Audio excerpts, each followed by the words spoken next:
Yesue se ile famanuia ia te au.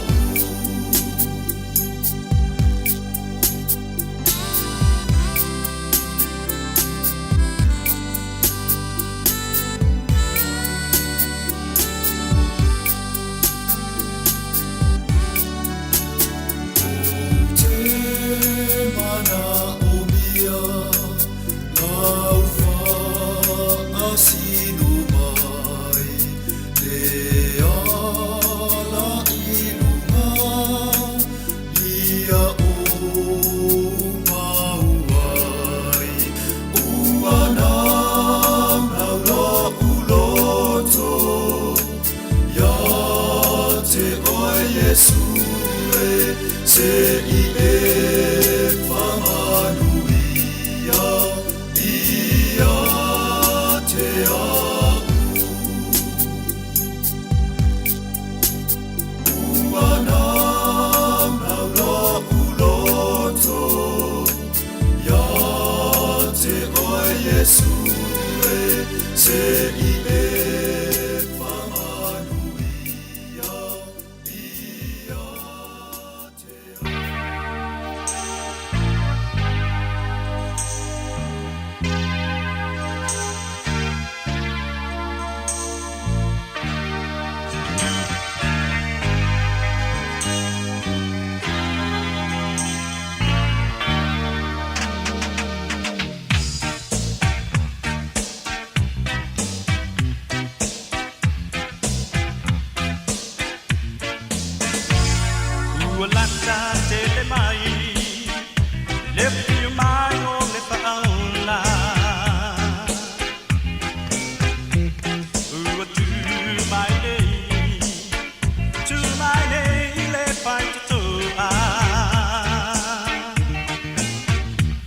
Asa panga no le pa no no itangata ele fa olina Samoa look what to do say to my fantasy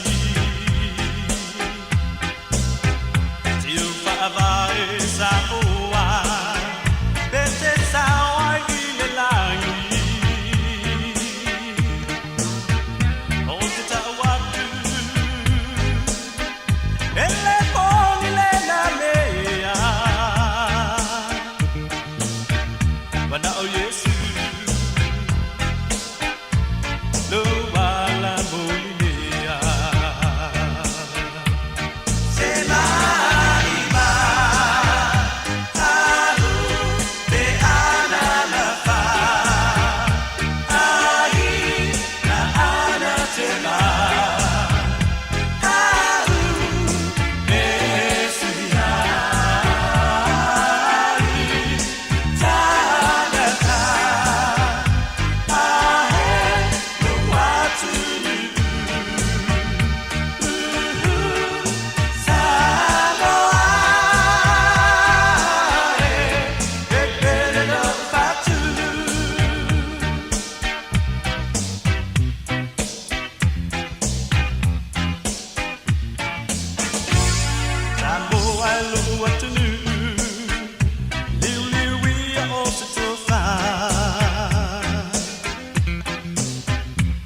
Italy,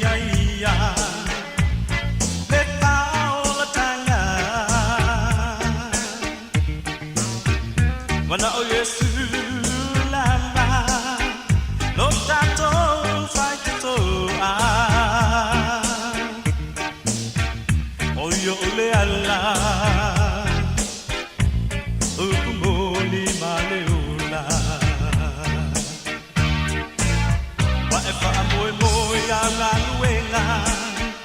Ese sawa ile langi angalo yate owe le maliu ono nalo eto batasi ualo anasila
O ye au wa talitonu la vato upu e kane sia papotonga ke chano Samoa.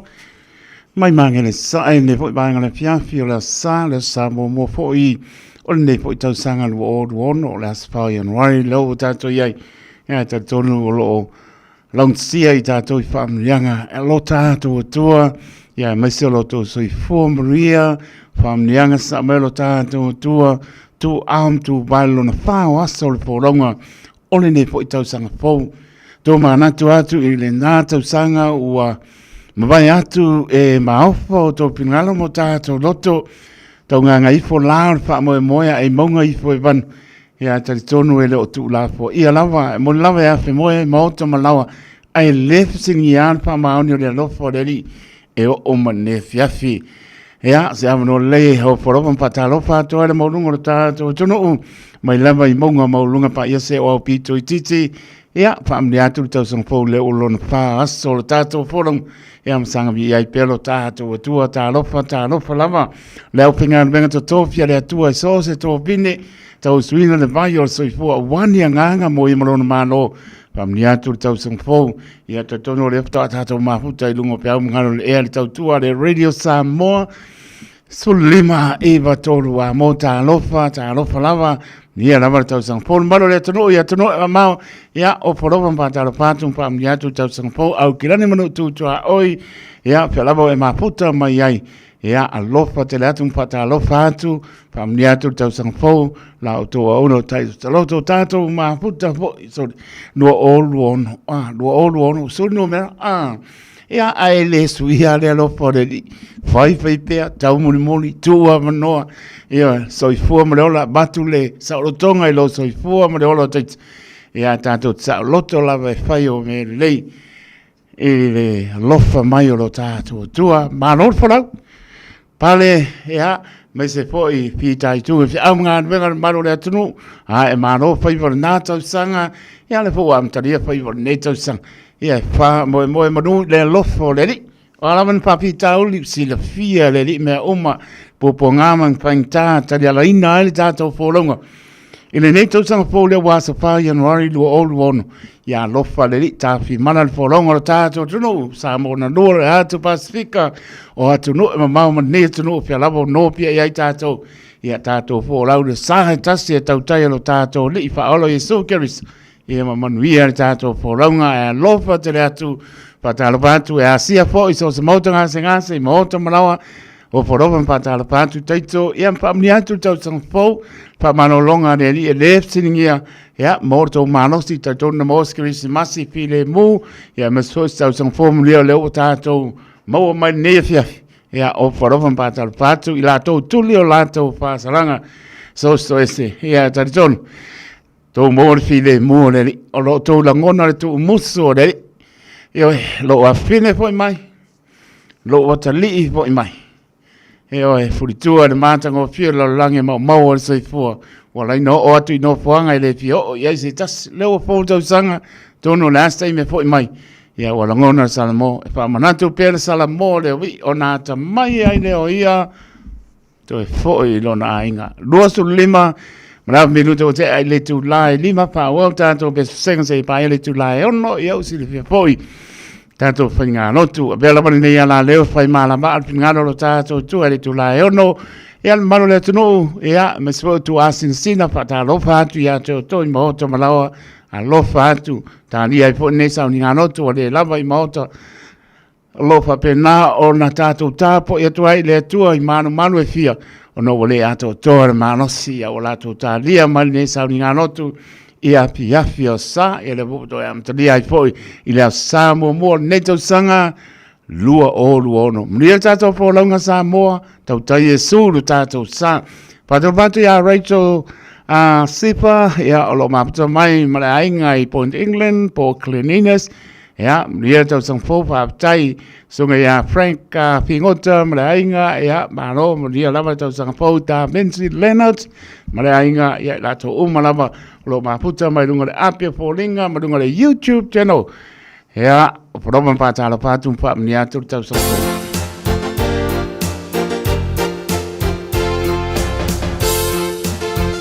Tadai o tanto sauninga pe antane tu la ono sunga le papenga ia fai ba ala lua ia male kalesia metotisi papura tane tu la e ono sunga le papenga ia fai ba ala lua ia male kalesia metotisi papura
talia mai ame, lea ia mau au na le papi tau pe ustaia. Tani tonu mama tina tau tai mai loe mta. Iu mai la tau entas, wai tas loe le ta mama tau te ifu.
Mama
All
Taimi tole mai leo wa ta tonu lava le tu lai ono taimi o tātou sauninga lotu ia pe o na silipia i fo ia vea lava le ala leo fai mala ba alpi ngalo tātou tua i le tu la e ono ia leo o tāpena mai le sunga i le whapengainga ia whai wala i lua mai le kare sia me tisi papukura sa mora tunu pene smeia lau paponga le nanga whaanalo e mo i whaawhelua i tuai ia i pa ia si tātu nu ia i le reivae ngā le aso po ia po le aso sa le aso tā po inga po whelava le tū ma tafo le larorangi lo mau mai nei whaasare launga ma ia e whaawhelua i antu le nganga whiawhia le nganga whaaftai ino ua maure nei a manua tātou te whiso o tai ai e ala i tūranga o le whaingalo tū pe ona masani ai whiawhia sa ia e a fu ona o whapea atu ia ma lo le rangi mama ma le soi fuonia ma nguia ki si masi ia ma le tausa ngofou ia ua mawai atu ia lango le ata atu ia i vai kaurunga ia pe ona tatu ia i fo i le nei sa pe fu ona whawhelo i atu le le whio le taurangi ia ne so le leo au ia taitu ia ma lo whaftai whai o le whaiva e mai tau wina le lo le la tausang ia le fo a mata ngā ruenga fo i le nei tausang ia ma lo ale tautua atunu ma lo le whao wino tiu te whiau mga ruenga e wia ina ia mautinoa i le whaingofie ia e whaaftai e whai mea umalawa ia ma le tatununga i lo tātou tua so se ngā ruenga tātou te whai ia mo se vi inga o tātou tua ia ai o mai se o tātou tapo ia tu o tātou tua i le nei tūra whiawhi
tātou alalanga whiawhia i lele.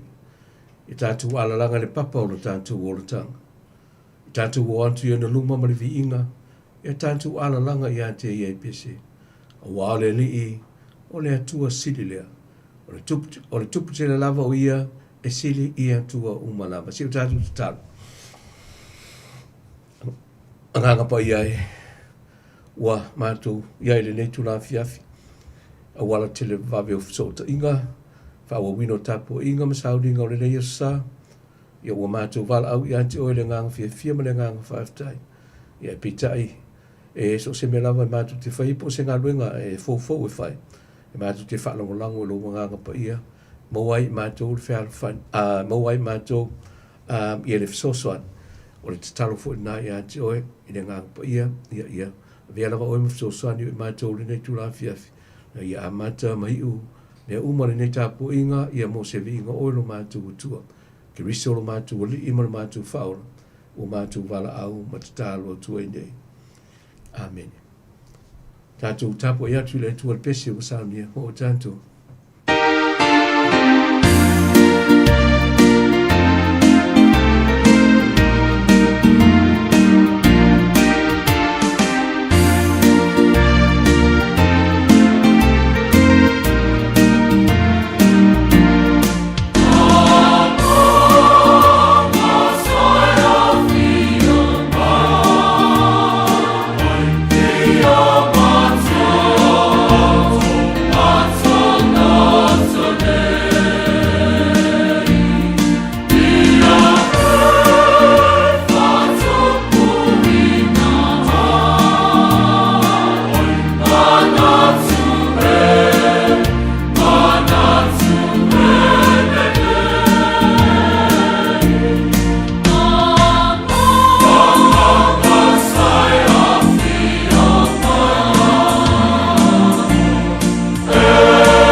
O le whaitawina o nisi nea i o awhia pa i alo tātou tua o te whaitawina le nei tula fiafi. O ne tusi o whaitawina mō le nei a sa i le tusi whaitawasa o loo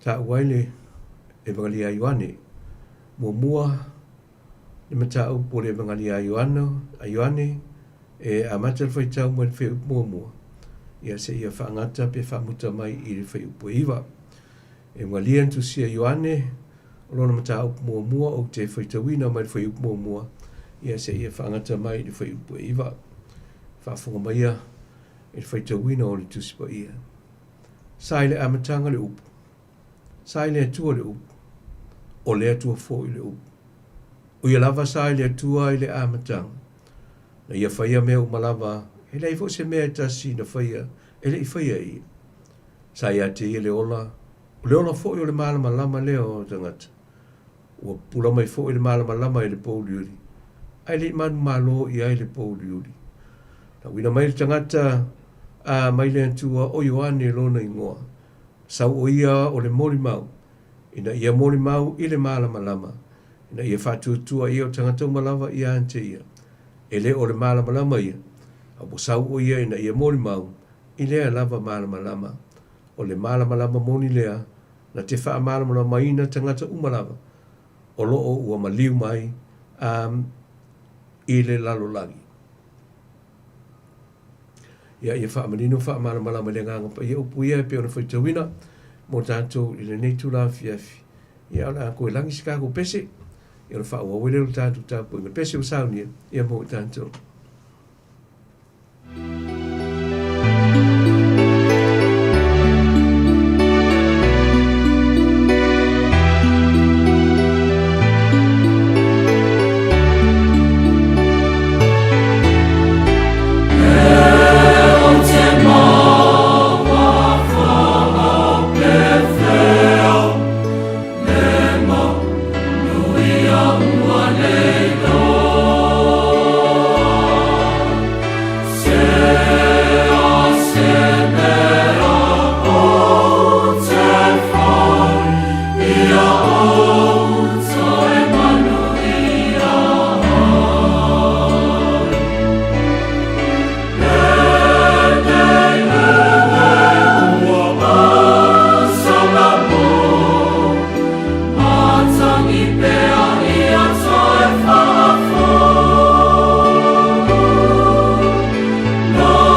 si o tātou te tālu. E whaingo whio na mātou whaitau, e le tusipa ia. Ai peta e whainga tāu na mātou malamalama i le winga lo whinangalo mo i mātou. O mātou wala awai ala i lo nganga pa ia whio mai. Te e la ngoina se whi au o le talalelei mo i mātou. Ai mai se o le vai atu e na mātou malanga a mata o le ni tau sanga ua mātou i ai nei. Whetarai oe ai mātou whaanongolo. Talo foi na ie whaavanoina o lātou whinangalo mo mātou lot. E na ia langona while mua i mātou. Lo whetalai mai.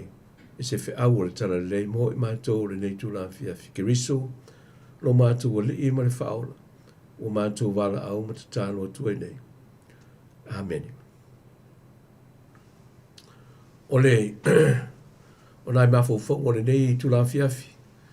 E mana tu e whaapopo le tele o au whi au tā ua wholo ina i lefa le lotu ma lefa le lotu ia i tūlanga o tāpua inga o le nei aso se ia taunu umai le nei tūla whiawhi ai o le se whaamalosi le nei ia e whaapopo mo i tātou tāpsai nā tiri e le tātou malanga ua āmata ina nei i le nei tau sao. O lo tātou malanga whaasolo nei le vaintau o le kirisimasi ma le epifeni po le epifania. E au fiai le aso kirisimasi. Ia maaso e se fulma le lua i le tona iai o le kirisimasi. I whaamana tuina o tala o le soifua mai o kiriso ai whaamatala i le liu tino tangata o le antua ia e peo na tātou whaamana tuina. Wa tātou se mai la e le whaamana tuina o le kirisimasi. Ai wa amata nei le tātou malanga o le tausanga fō. O le Samoa mua fō le nei o le tausanga fō o tātou iai nei.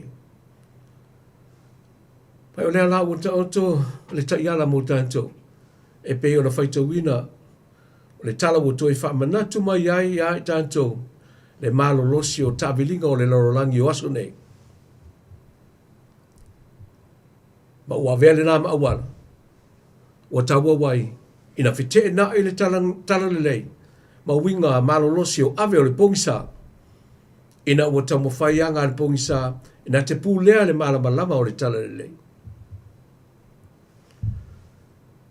Ina whai upe wha, o le tusi le sa whaitauina. O lo iei wha upunga le nei e wha pia mai, sa ia te ia le ola. O le ola foi o le malamalama leo tangata.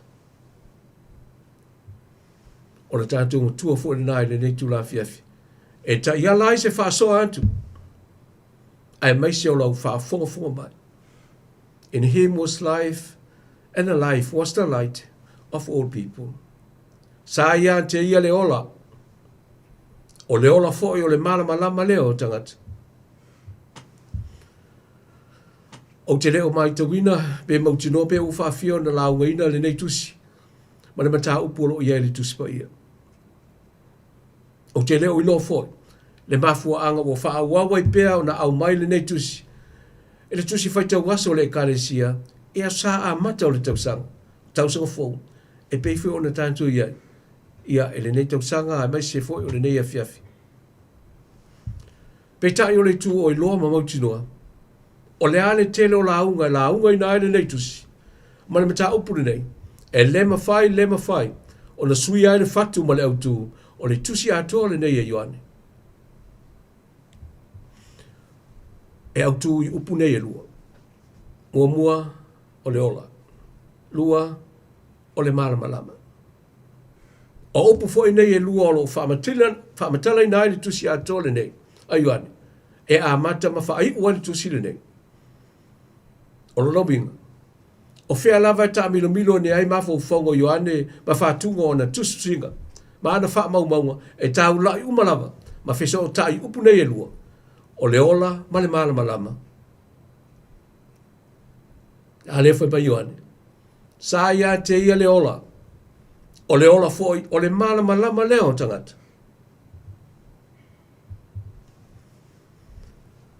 I ulu ai upu o le tusile nei pe o le whaitawina. Whai pa Ioane.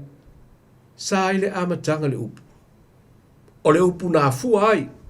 Ma avea ma amatanga o le ola. O le ola e avea ma mala malama. E se sulu le pongisa. Ma ia whātou i la loina le pongisa. E le mana tō Ioane. O le soi fua mai o Iesu. O le au mai a leo le ola fōu. I le lalolang. O le ola e mala malama ai tangata. E iai oi mau. I le olanga i te tau na soi fua maola ai.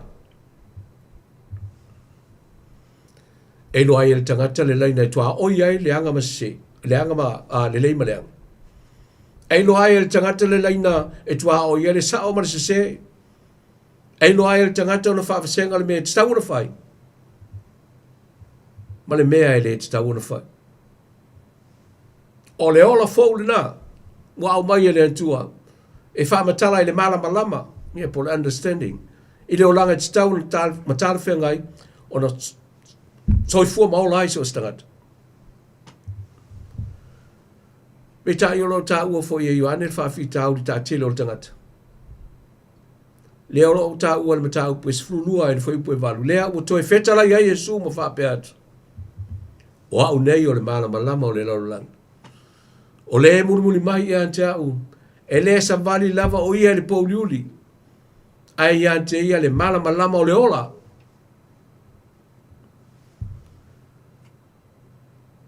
Vama Ioane. Mo koe whikala i aku Jesu.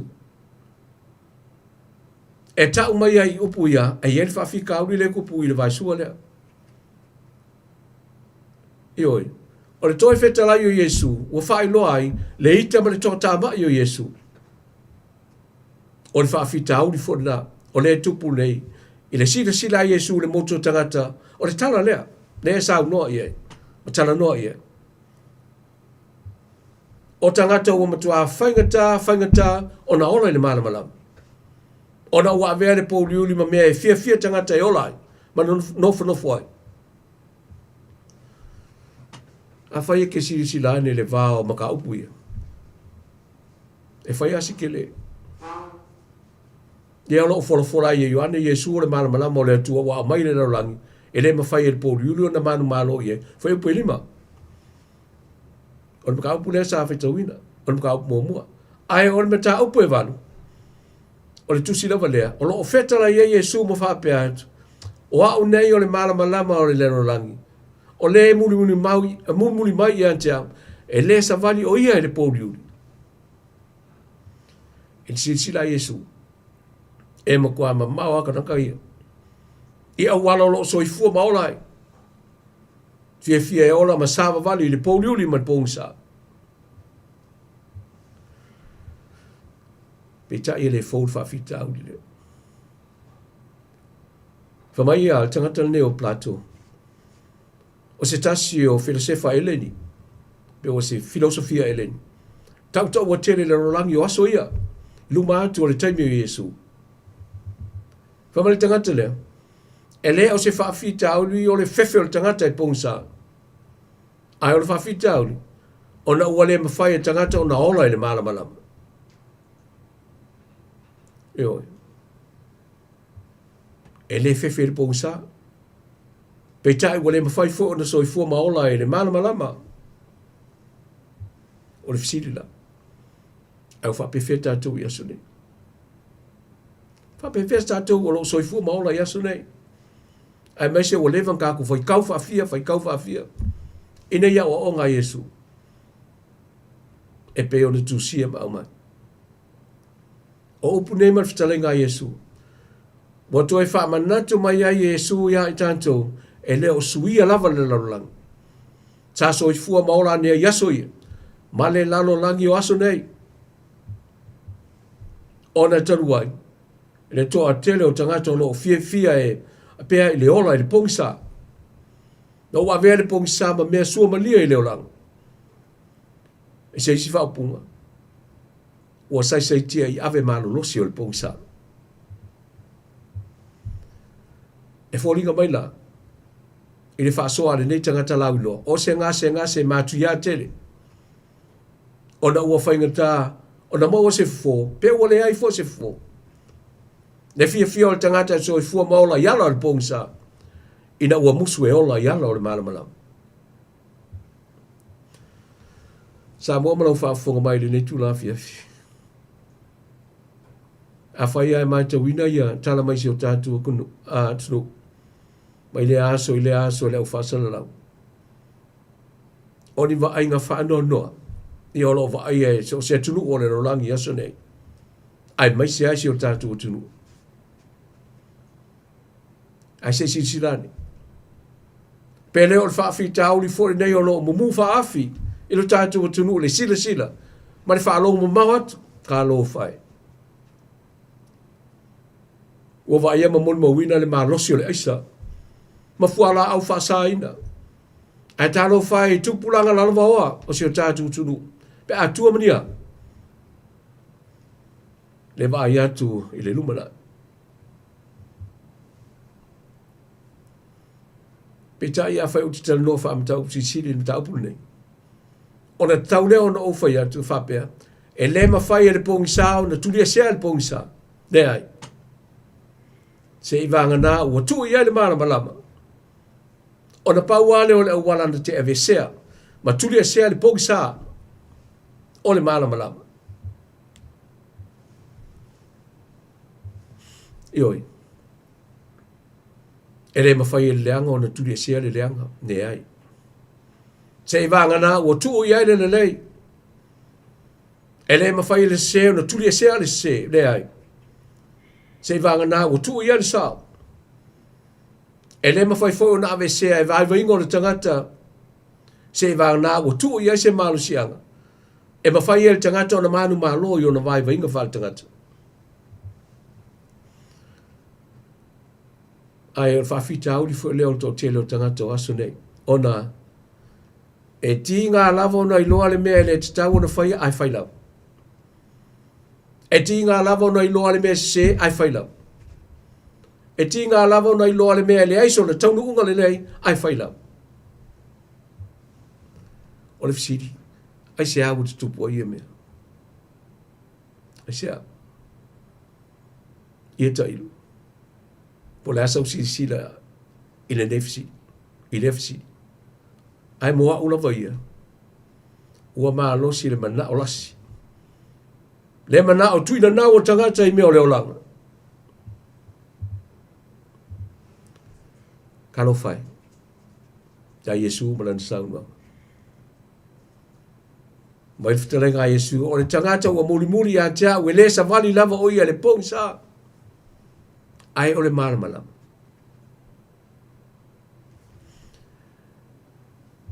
Samoa malau whaafonga mai le nei tula fiafi. Au te leiloa la po laso fina ngalo ia mea o kako karangoa ia. Ai o nai whautuanga nei. Au te manatu i tarwhia ngai. O na tā pena ai tātou.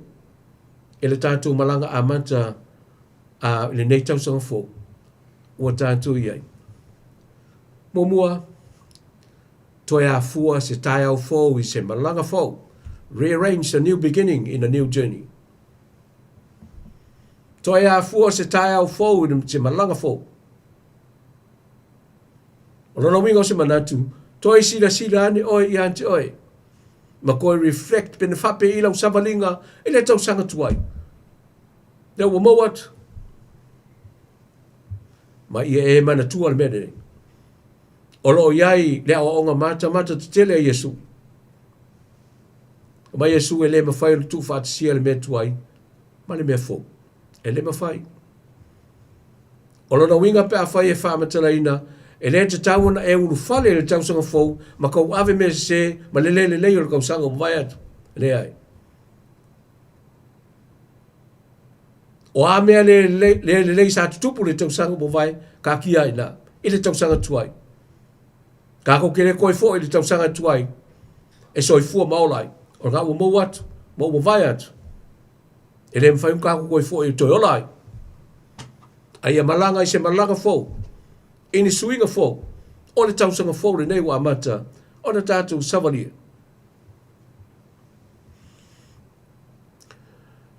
Koe whakulanga la wa mio. Your attitude. Toi whatulanga. A whai sa e le a mio le le tausanga o mawai atu. Whangalo. Whangalo iai. O mea nā o le poki sa.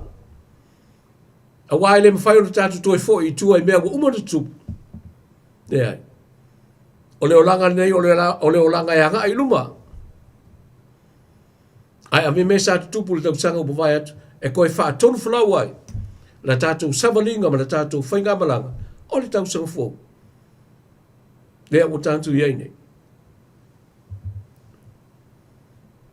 O mea wha le tonu le tau sanga upo vai. A veare nā. E ka kauango whai a koe a ngā fo. Au ngāre nai a vea mā o onga tā ua mō tātou. E se malanga fo, ma se amatanga fo. E le nei tau sanga fo. Lua,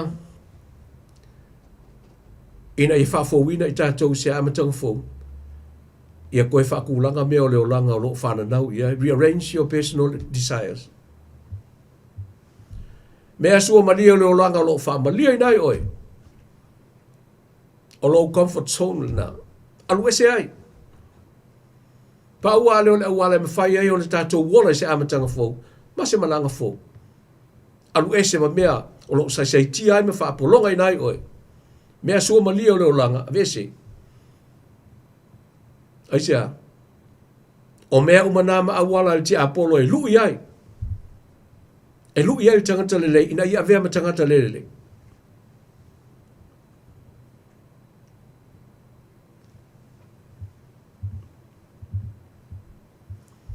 Mai stasi o tu stala laulo. E kasi a nenga sala lo fa matalaina le laulangi anto. The one sin that defines the world is our personal desires. E kasi a nenga sala na te fa matalaina le laulangi o mana o ngale fa malia ino o tangata. O le mafu anga foi lea. E fōri ngai o nisi o teimi o le mawhai o na tātou malama. Ia I tātou lava. I mea te tau ana whai, ma mea le te tau ana whai. Ona tau wai, o tu ina naunga le whaamali eina o le tangata. Ua sai ki ai kako. O le tai ana fōu fōu le nāma le malosi fōu mo le tangata. E mawhai o na ola I se o langa toe mati. Ia po le transformation I le ngana Peritania. Samoa. E le mawhai o na tātou wola e au noa ma le nganga pa ia. Ai mai se o le tātou fōlonga le tau sanga fōu. Ai se a. Le anga e ngata le iloa le tangata.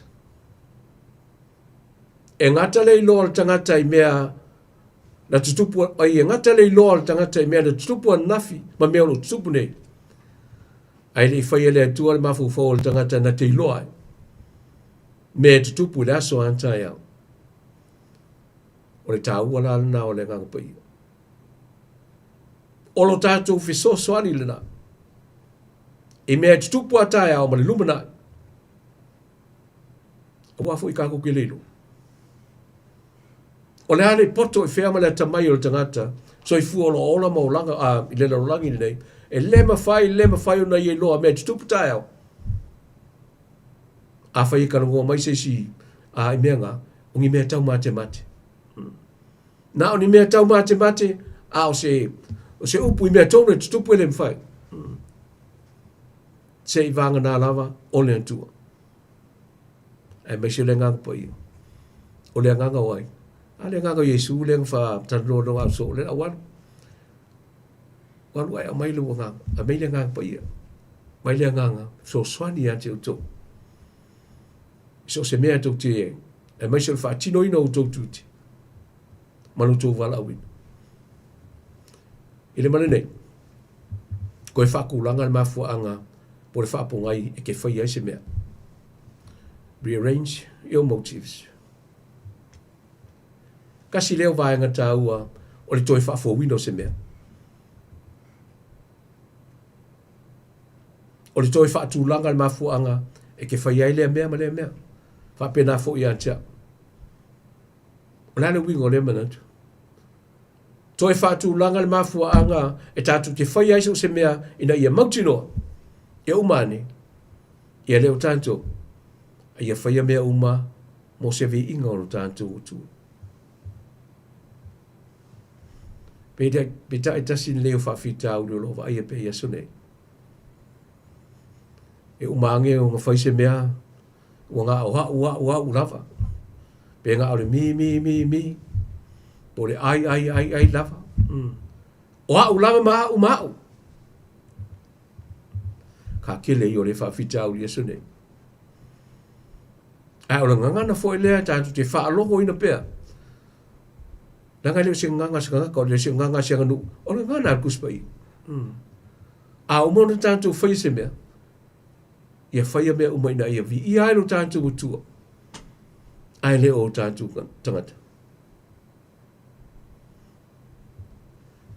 Sa momana o whaafonga mai le nei tūran fiafi. Wafu le lea le nata usanga le tātu. O nanga i le antua. Ai o nga uma le tuspa. Ia maa fionga tu sa o le antua. E le mawhai e stangata o na sui. Mana tua le tala ia ne puka nesa. Mana mafua anga na ho ai o ia i pupu o ngā mai me mātanga. O le anga sala fo i lea ne puka nesa le sila whanga le antua. E uia o manga ku i se ava noa. Na tua ia i le tua se ava noa. E koe ka penga e umangea. E fo ia le metasi. Mafu angal na wo fa yan tuai ole makwa asal fa fika au dia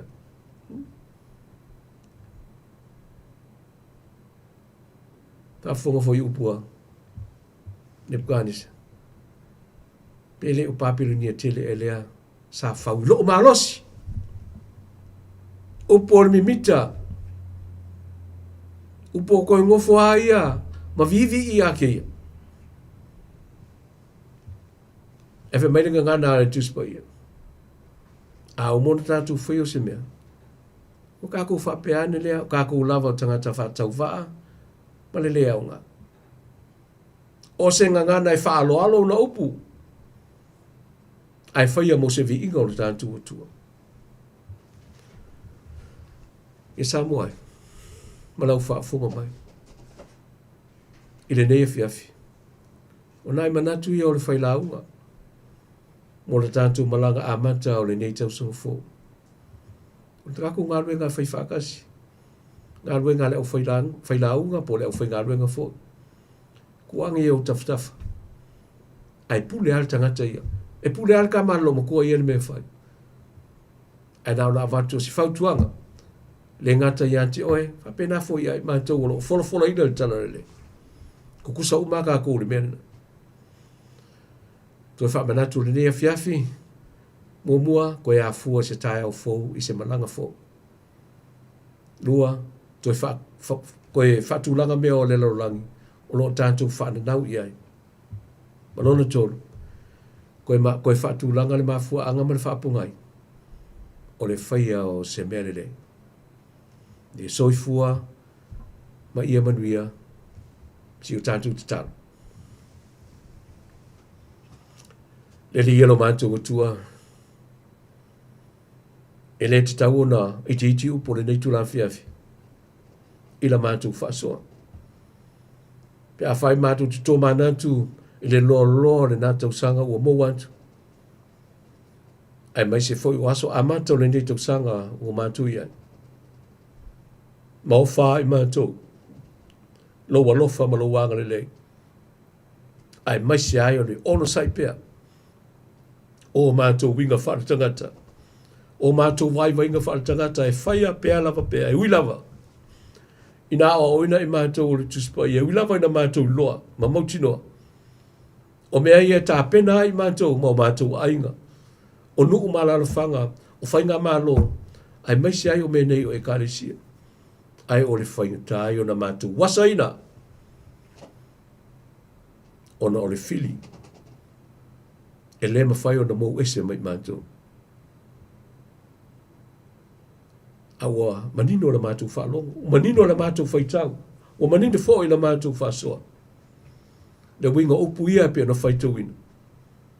O upu ai tu sa saolo na winga. Whaatonu tonu waile tangata ina ia savali. Ia i loa le mea savali e. Ma ia i loa le mea anga ia. Ma le mea e tau nuu ia. O ngai o tus pa ia wa loa le matu loa le sila fia mo le matu loa. Ma o ina i matu. E se fa ngata le o langa ma so i fuanga le matu tia. Ia mapu atu matu le ngona ia anti o le matu tua. Ia foi te mi matu te loa. Mo take advantage ma ko le ono sa i lo walofa mo lo wanga le nei. Wa velo file mu.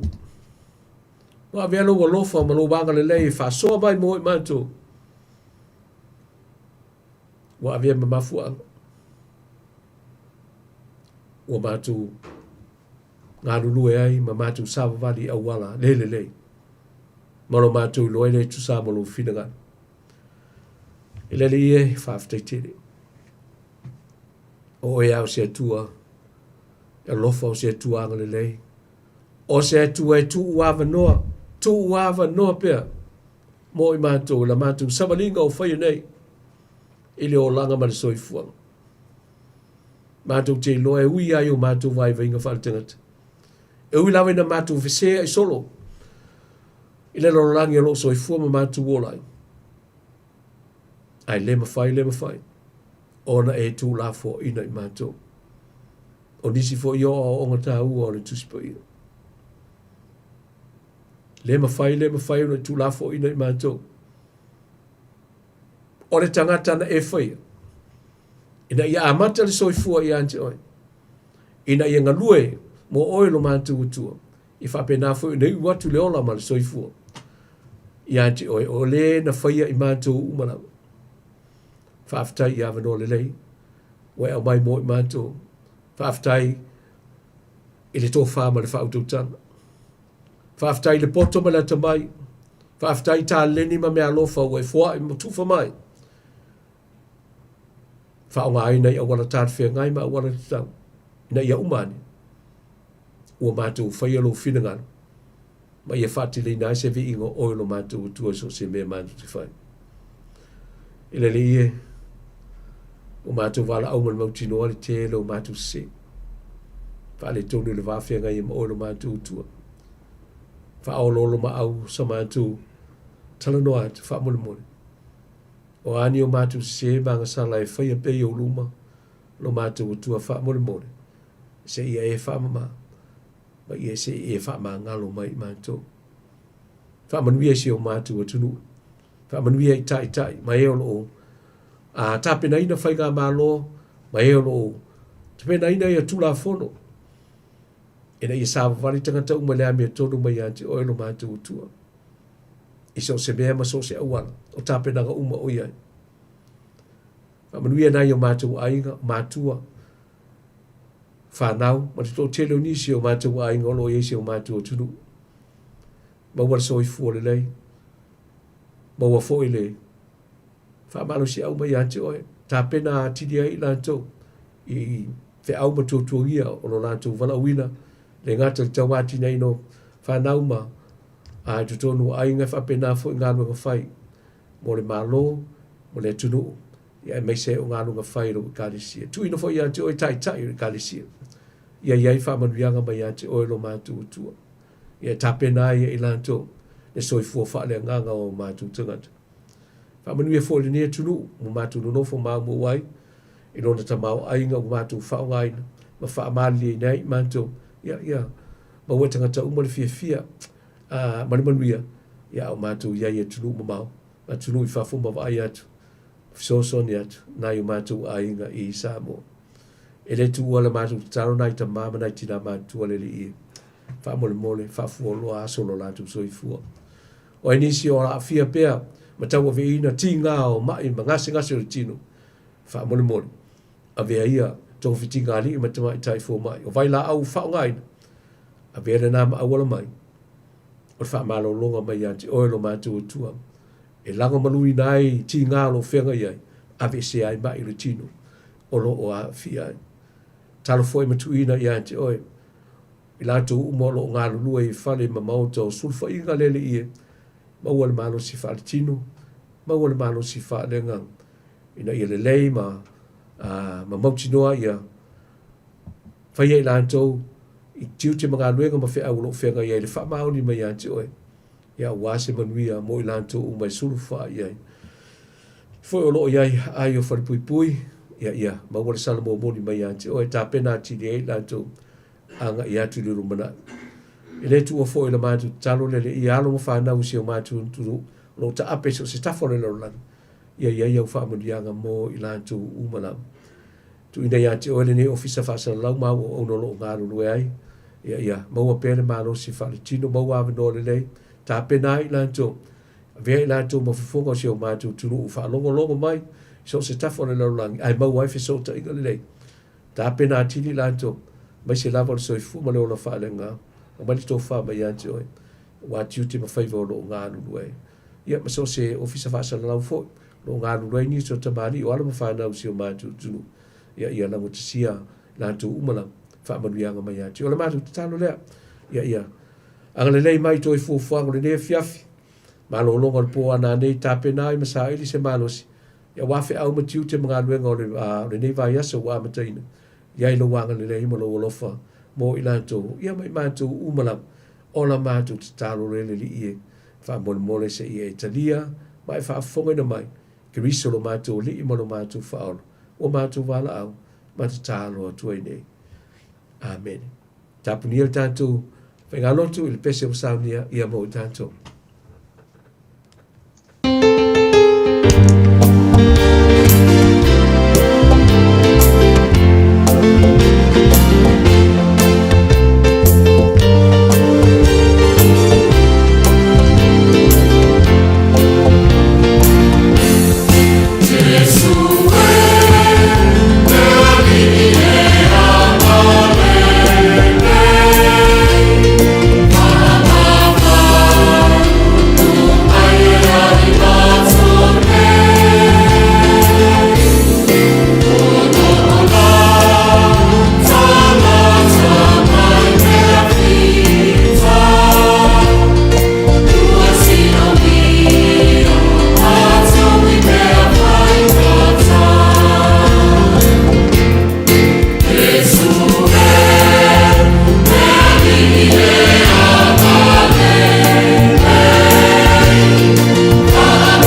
E tu maumai he lunga o Samoa, i mātou umalawa le nei tūna whiawhi.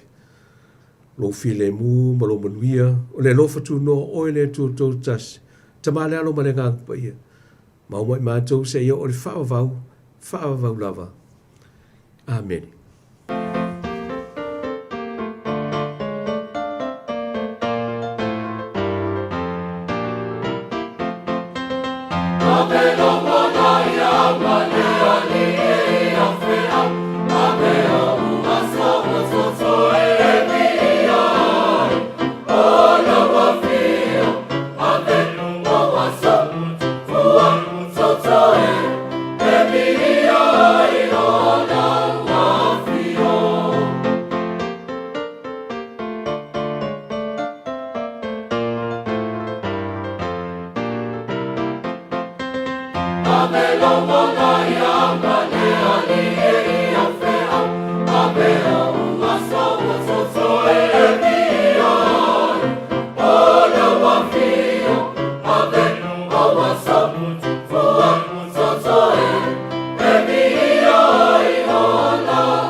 Oh, no,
Sipong mana kanesia pa botonga ke sana mereka Samoa mana pianga fanga itu mereka Samoa pamaya tuai le tanto saulinga lotu mo le ne po tau sanga lua ono awina tu lungo le ne ana leo la no pa tu bia la ne ana leo fai mala ba ngalo lo tanto tua le tu lai ono leo wa yeri tātou sauninga mo po le ne po tau sanga bi ia no tātou atua e whaamamau.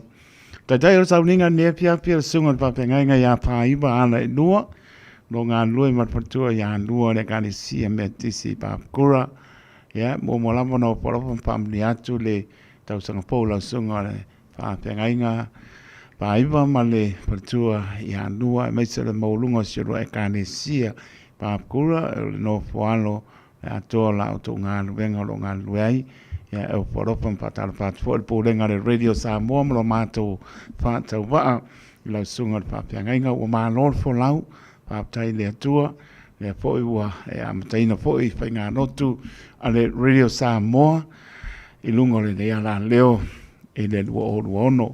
Bed patau waa le ona, whai maponga pa leo, i pōrenga le Radio Samoa, mātou pātau waa, muri atu fa malo ma fa tai o malo ta pena malo le sauni le la bo lo sa piong pa ia lo ta to tua to ma ta winai so I fo mo ta to bola pa le nganga e me se ta pena ina I po ta to po longa mata ne ya samo mo tu am ta to tu vai ma ai ile mantango fio le lofo le tua iam ta to sa ma dia ne to sang po ta to moa o le maulunga o le vi inga abe le tātou atua I me sili o e saunia tā pena mai le nātou sanga o tātou tau mā mai atu iai ia le po au le mai lama le tōso I fua mara tātou wola le tau sanga pou le o tātou tā pae lungo pe au mga le ea mori ato le pa mā loma le pāptai tai manatu mai po I pāiva ma atu po le nātou sanga mori atu po le pāptai lau pe ngā luenga pa ia le atua ai pe au umalama sa pe nao nā ngai mai ia pe lama na pai atu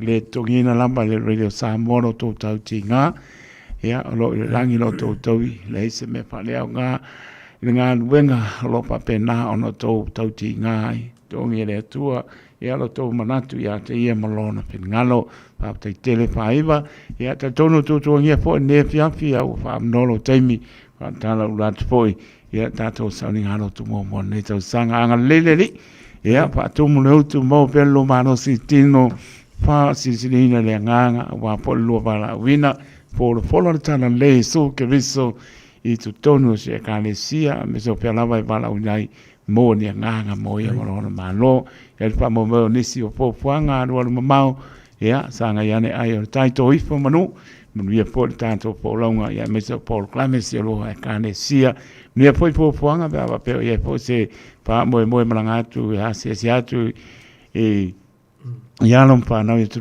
mau ia leo le li tau tai Yesu ia pa tau no ina I po fanga o ma to tari mai po ia pe do ai le matango fiero ta to tua po I lungo ala ne fia fia uni ia pe se tu le ala le tu so I fo poi lo so I fo tau no fale mo le ato lo fanga pa to ia lua ma no fano ia me se ta po inga se lo e kane si ne fia fi a lo pa tai ia ma te ne no ai fo le fam ni ai fo tau sang fo se lo e kane si mai se ona yo tato ainga wo mai masani ia me se lama le au finga venga pa ia le tua uso o na malenga pa lo pa iva ia ma lo fa tai te tu nga se ala vai ka fu le vai I ka kuanga venga fa fa ka si o angia va no e mo ia e no ai fia so di fo ile tu la kalami ia I pe ona ia fia sa e fa te le mo ava no fo ia o mo ia le mona fo le nganga fia ma le nganga whaaftai na ia manoa se mo whapene ia e tātu te ngālu lue ai ia e leo se ngālu nga mō kākou Ia la va. ma nei e whai mo le li na ia pe au no tā ua le nei afi nei fiafi tātu tā po inga ia e whaafkai ke le mo le fo le nganga whaaftai te le la malo ale usai Tai. alo le usai me whaamano ke loa e kau whaasosoanga i ukaimi ia e le mawhai ango ku uol po kalame le nei Tai la va. pe ona ia fia sa umana ia ona ia longa ka u fafta ia malole malue malole on sai ia mari to fa mai le tu ia etape nai o le tu fa tino ma fa tino ia me se fo so fu fa le nga ia wa fo to fingo lo e nga lua e to si to e kare sia Tai la va. ia e lo fongi tele le lo fa ku ia filo ia roma Tai. ia na lo lo fo lo fa ku le ai ko inga mal fal tu ma kare sia o manguia la malo longa Tai la va. kare sia ia Poi foi no fanga sia mako o loku po fa lo mai. I mana ia inga ma o iu mana vani se ia e dai ainga wo mai masan ia mo dia tu lo fanga mo o tu mana ia I tatu malanga o foi nei ia tau so fo ai lunga ko ia me uma tai ia wo fia wa le nga mo ko for ma ko lo ko le la e un mana lo fenga lo ku ngai ma holiday lo. Ia se ia fa u gol masikal de. Ia ai mulu telena ia fuanga le fiafi ngal me ka fianga ia fa after tele la ai kan so fu le le yo le tua ia ka ku ke ma ko e pelo ia Tai la va. anga ia tu le lumana I se vai ngol fo ngai ka sanga fa after tele la Tai pa se foi ia. ia mo bia fo le fiafi Tai se foi.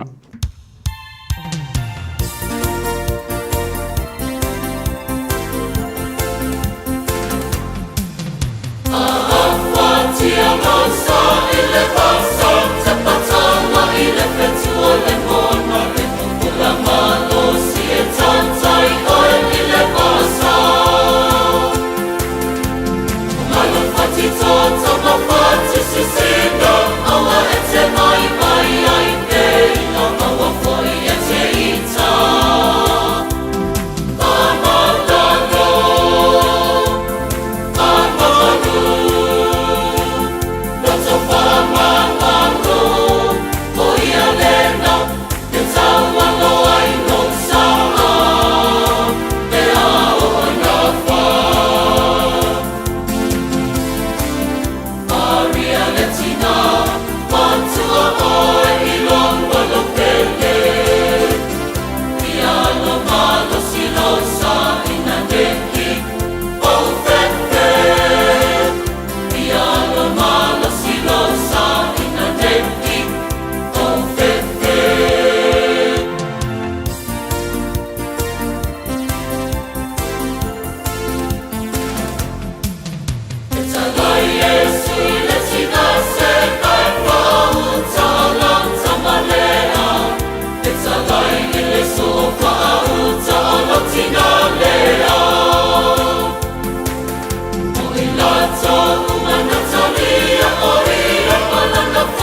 Let's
Olanu fo imanangana Tele suinga mafeva eva inga Wale peti ai ainga Ainga Esule matai Walitina mai Efeso otayai Mea umana fai Esule matai Walitina mai Efeso otayai Mea umana ia fai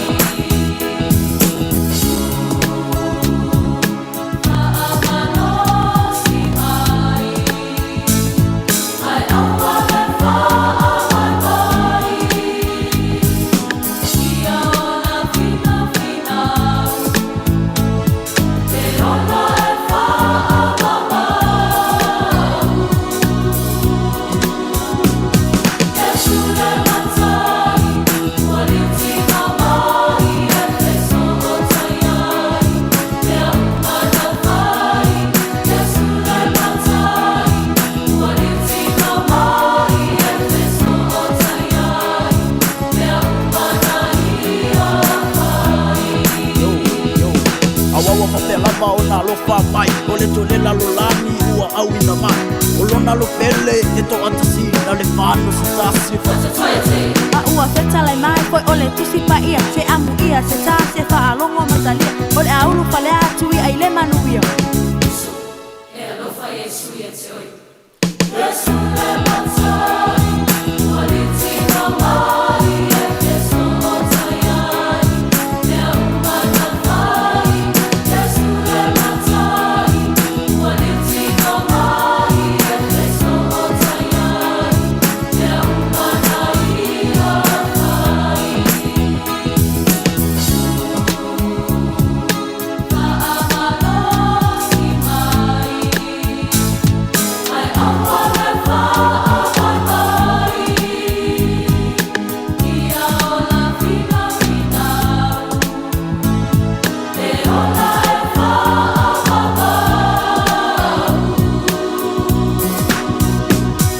Esule matai Walitina mai Efeso otayai Mea umana fai Esule matai Walitina mai Efeso otayai Mea umana ia fai Mea umana ia fai Mea umana ia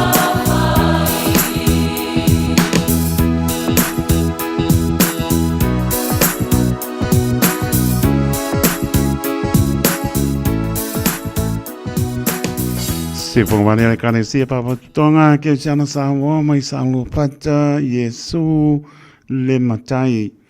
Spruiva minuto batea le tulai fitu le tautua le Radio Samoa so lima I batolu amo toi patalo patu pa ia maunungo le tātou tunu au kilani manu tutua oi o atunu mao tānofa lava o le fiapi o le Samoa mua le lua o luono tau sangpo tātou Samalia o le asapa o Januari leo o tu au tātou tu waima iai I le matango fie ma le whaamaoni o le atua le toso I fua mo le tātou vola mai tātou le mamau le nā tau sanga leo o tātou maua le tau sangpo maulunga pēr lona bi inga e le au noa toi pata lofa atua le pai maulunga le tātou tunu leo whenga le venga tutofia le atua malo le pale malo le fola mo ni nganga mo ia malona malo pa tai tātou maua fia file mua le nei maenga le fiafi o le Samoa mua o le nei tau sangpo lua ono ia sanga bi ia I pēlo tātou atua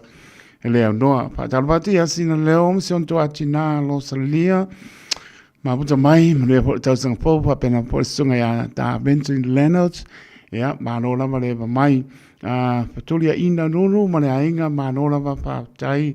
Le ngata lea o le tupine a Christina tanuvasa mai i Merpone, Mālola wa whaaputai, ia, pena po ia malai, tolu efu, mare ainga, ia, Mālola wa whaaputai, Christina Tanvasa, ia, Mālola wa whaaputai, maputa mai, Perry Swipson, ia, Nia tau sang fo, Mālola wale, maputa mai, wawina tau tua le Radio Samoa, Pinga leo pepe pili ole, ma le patua ya salama sina, ma no foano, ea, whaaputai, maputa mai, ni po i vanga le piapia la sa, patua ya e seta tango moa, whaaputai tele lava, ea, Mālola maputa mai, manuia le a fiafi, ea, ngata leo patua ya Maria Belfiti, ea, sunga ya soa, ea, Mālola whaaputai, Lola va maputa mai ne fiafi la to o malama, pe lava maputa mai ai au kilani mano tutu a oi o tunu mao, ea, Mālola va whaaputai lunga le YouTube channel, ea, toi pata lofa tu taito wha manuia atu le tausanga fo, manuia te le tausanga fo danga le leo neri, tato fo lau e fo i nei masina e se purulua, ea, pa moi le lofa le atua, ea, tato te mo pelon file mo tau tai o ia e lo tātou sa ele ne po i tau sanga o tātou mo fia mai lo nanga le lei malo na lofa sopa manu malolo tātou li o Yesu Keriso e o porovan pata lofa tuai i la tau o whiangai mga sengase o le tino e so mo tanga sengase i mo tau malawa tā lo whae tari tonu tau mo se Kerisi masi manuia marfile mo mai le li au whiangai mati i ngā o le tino tari tonu e lo tu la po ia lama o lo tau mo le anga leo le li i lana wha amalo longa e pa iatu pa iane pa ifo tu la ia ma ame lo moenga o e malo loi lo whātua tua lo whatene atu wha amni atu tau sangfo tau tua le Radio Samoa tātou proklame masani ai a lo whatene atu pe lama se mauta ngasa ngasa o e pāta o to lia ai i ngasa ngasa o tino au kilani mano tu tua oio atunu e mamau a lo whatene atu wha amni ane li mlana wha mano longa tātou te maro losi ai. Fire!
Lea le ie tau si mai si pōmani la ngā whapaiaonga mai si o tātou tunu o i Samoa.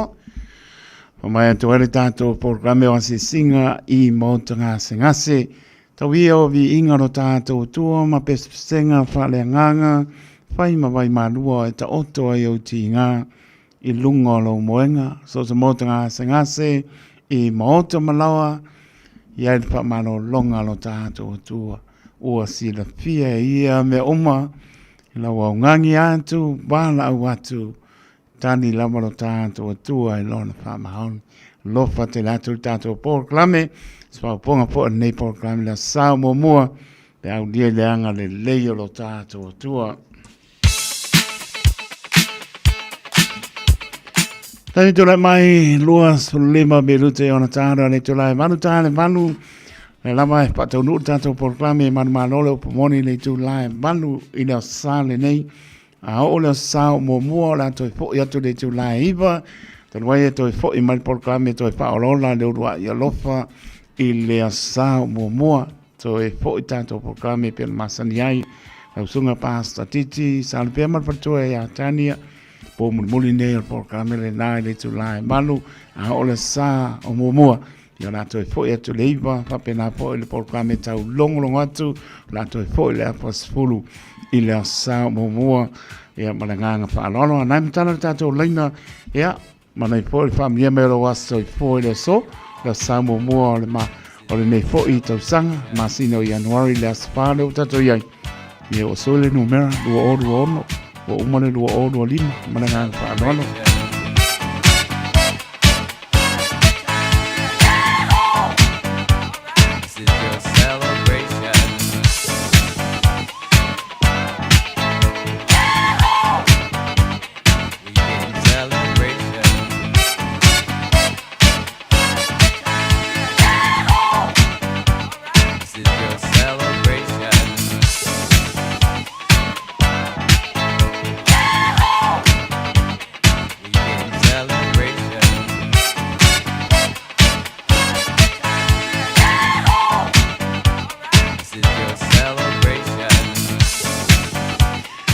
Tasi familianga leo mama iai familianga mai le fonga le ekalesia e whaka asai papukura sunga ya soa marpatua ya Maria manino whala mesa la to si la to ekalesia la to family atu le aso soifua si o la to tama whale nganga sunga le whawhengainga Reverend Alucio Mikaene leo atoa le solo na varus fulu lima sorry alo fai ko fa fo i mai okay va ai la kiki o kele ko sanga o lima fa manu watu wa toile so le lima tau sanga o se lato ta ma pa le nganga sungo pa penga ya Alucio Mikaele ya nga le li to fa popo nisi tau sanga stele lo so i foa ya walo lua bala awina malpartua ya mai to amano fuano sia tato e kanesia e paka asai papukura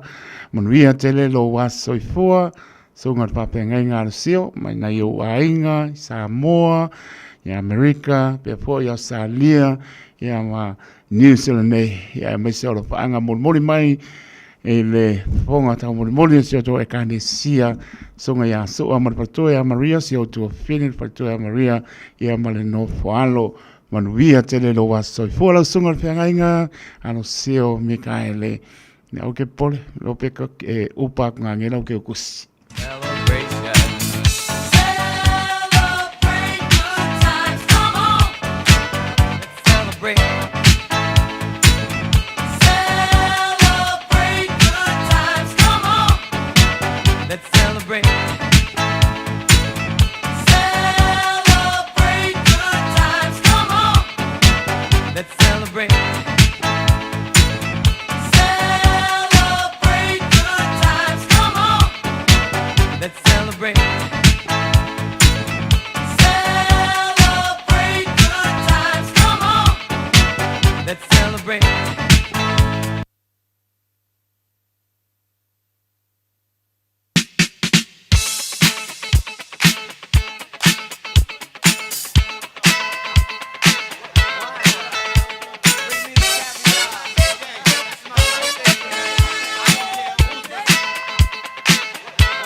Leis tato I meni, leis apia polinga, hea ale na.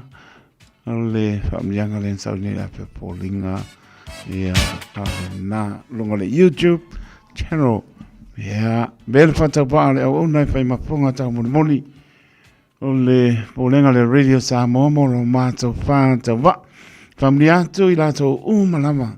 So I fua mai le so, le aswha, ia rai lo oro ono, ia lofa le atua, toi whaupopo nisi tau sanga stele so I fua morai. Ia, whapena fōi le sunga le. Whapengainga ia arusio Mikaele, mnuia tele lo was so I fua tamā, mo ngā lofa mai le tātou pōlenga, e ka le si e fia, na i usa au ona, whapengainga mparitua, awa mparitua, te a kono mparitua, a toe ka le sia, tātou pōlenga, muna toi whamnianga, I lo was so I fua la sunga, whapengainga arusio Mikaele, ia mese lava sioro e ka le sia pele o lua penangalo, patua mai toa, le e whaka asai papakura, ia mese poi le ponga, sioro e ka le sia, sunga ia soa, belepiti, ma patua Maria Malinopualo, nui a lo was so I fua. Ia, ole na, ia ole whapetai ai le tua ni aso te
Yeah.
ma le kalesia papatonga ke siana Samoa ma le pianga seli mo seli sala fai ina o tula marta to taimi le wa sufitu ma minutu wa te ai le tu la manu ta tono ta PSS ya sa o upula ku PSS kuila ma ele fa fo ia le fai au ya titi sale pea ya tala no atua ia fa o mane la to le manu nei ko me ile ola o le iba le aspo ya le o silinga tani seu mai ya le apainga a ko pese pea ma vi le li ilo na lofa le wa tau fiafi las fa January lua o luono ya ngona per fie vi pa manu pa tai le lofa le tua le sulaina se ngana tangata so i fua ya tato manatu ni euro mo ia o ia nea e lempa lava to vio se me longai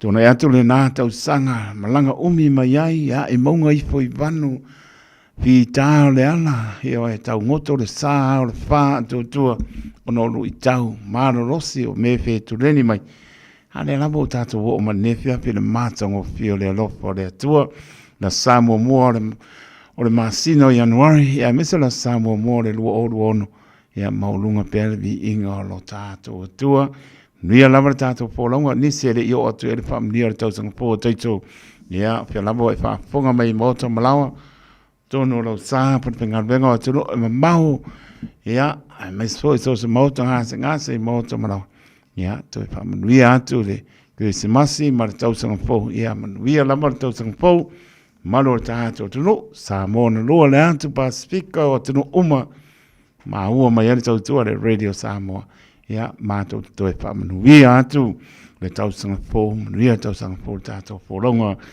lu ono e le anga le lei mai o le tato mtai panga solo pe tato proclame se pa ia le tu laiva ya tatonu ona fatonu ona i leo le proclame mano le upumoni e antau lunga i fo i leo le tato po le nei po pe fatonu ina o misi atu ai mal proclame le sauni mai le o fo i mai whainga malanga nei whaiwhi au to e tau fiatu. Le nganga whanau ara nei to ina. Whakse i fo i mai nako lea sao mo. Le ngā lea lava e tu mai numani se porka. Meo i lea, ya, ele le ia mea uma ya Yesu, a whatasi mai o tātou whiwhi le mu. Loas puru biruta ua te ai le tu la. Malu toi whatalofa e la tau i lungo leo penga tu whailangi, ya, me se fo i ia le YouTube channel ia lofa te atu mo tau ma lo le eva mai ma puta mai e le tautua le Radio Samoa su lima i batoru amo ma tango fiele tu patsia fo le mato pulenga tu patsia le lotu tu patasi pa mantunga pa ia retino ma tonso keriso tu tau mapa mato ai e ma ngalo e tato angsana e ma tato malo lo e tato mai Mana ia maptanga pulenga ona o tu ua. Te maone pulenga sunga to ina ya maptanga pane o ngama putua ala ia mana no whaalo o no whaamare kane sia. Ia umaloa tau sanga whaatulunga ina o le au nanga ea o na whaiporea si mano longa sa manosi wa fo ile anu pe ilu morngalu venga ia tal tono lo mia fo na yo mato pa ne nganga la mano longa fo mai staimi o ilu mai le lo fo le li pe no ia mato ngo pia tu patsino e kane sia le la sa te ina ele sunga le fonga le pulenga sunga pa penga ya Yohane Penuti ia mas fo i lo na wa sunga pa penga ia na nai ia ki tiona vai ia pena fo e sunga whaianganga leota ia sunga ia arsio Mikaele ia pape fo i ia maru o le galesia sa pena ona maputai ma nei tofu ma le vi ingo le tua ia ma tango fie wenga mai ia mo lunga lava vi inga ame le tua ia pa marsi au lava mo na yalong pa nau le o am tania fo i le 2004 ia tau to ana fo i male malu mato o malava ia pela no pa to le tala noa pe na yalong pa nau le to fengo fie a manatu i me lo tupu mai Samoa le tunu e pele o to pingano mo tato loto na to so i fua ai mola i te o malosi le puana au malosi le aisa ele ingi me ias o no tola ia ka mo era ko al pangalong po mai fi de ai mo ia ile aba ona ia ile yo ia lo olang ia nei vai tau to sang ia o fesili na fesili o fesili na to multi nor fesili na ia ma to tato tatalo le se me pentai le to tato tatalo ina ia ave seina pola au pasaina ia mai na to lo pa pena ona tango pia ina e matupatu ele se au wala lei mo fa na lo la lo ba tono si o tato tulo e me so pia ngai ma on wo o tono a on ia wala ia se atu no ele o iai pola au pasaina le ava ona mene o fale on ia o matua pela mo tala noa o le pa manatu tu o lalo ina yalong fano o ne moe le tama o ne mo le tina ke kuri moe loa kai mila ngar ki apolo ke moe loa tara fai to al ti apolo ba le asapa ia mar pa pon mar ta tro ia te tano mo si o ta tro o Samoa tato polau patasi ia au la via ima au fa manoloro tato tua ile neto sanga fo mai iai ni o fa pita uli o lo fengai ai o no le pala au mo ai sai samo le mana le toto ke riso sau vino ma fani o no fai na ki apolo ia em fai ona ve sina le mana o le toto pa ia ke riso ia em nuir tato polau ia o lofa o lo tato tua Los fu vamra minuto te ai le tu la manu ta neiva tato proclame man malole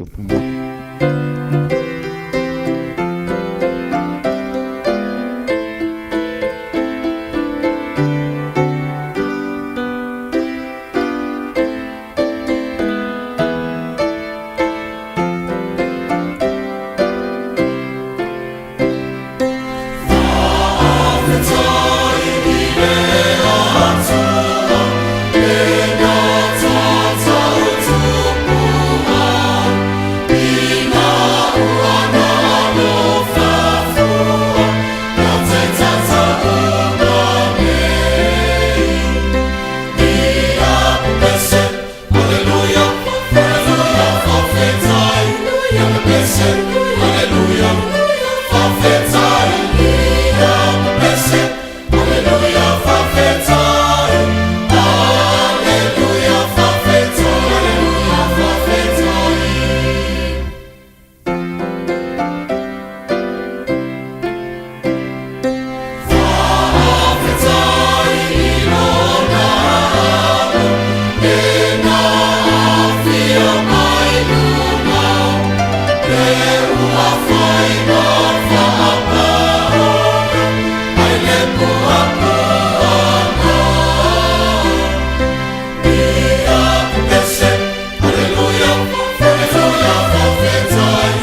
Tadi tu le mai luas o biru te o na tāna le tu la iwa tāna iwa manumano le upu moni panga solo tātou po klame te tono manu le ilau tā po inga Samoa ile ne po i fiafi o le a Samoa moa o le ne po i tau sanga lua o lua ono o le a Samoa moa le masina moa o le ne tau sanga le a safao Januari bambe te le alo le taimi a te tono na Moa ni aso fia na yo tātou ainga ia meisi au proklame pa ngā solo e tai tonu a waile a nganga o le li e tai ina pēr ma tau au pēr no tau soifua e le pango fie te mpo e over fia e o se isi tu langa e o poi tonu o mene o ainga i o le ama ona lama tu lou le ngana la sapa ia o male ia pe o tūlanga nāe, pai po na ese po i le mānei o māptanga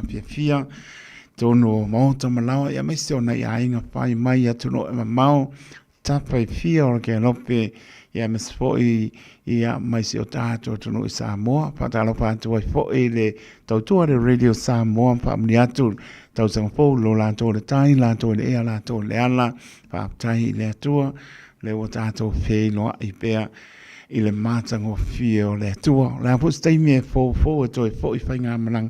Ia o manuia lava tātou sanga i ai. Ia o manuia fō i tātou te ai i a awa lofa lo tātou tua.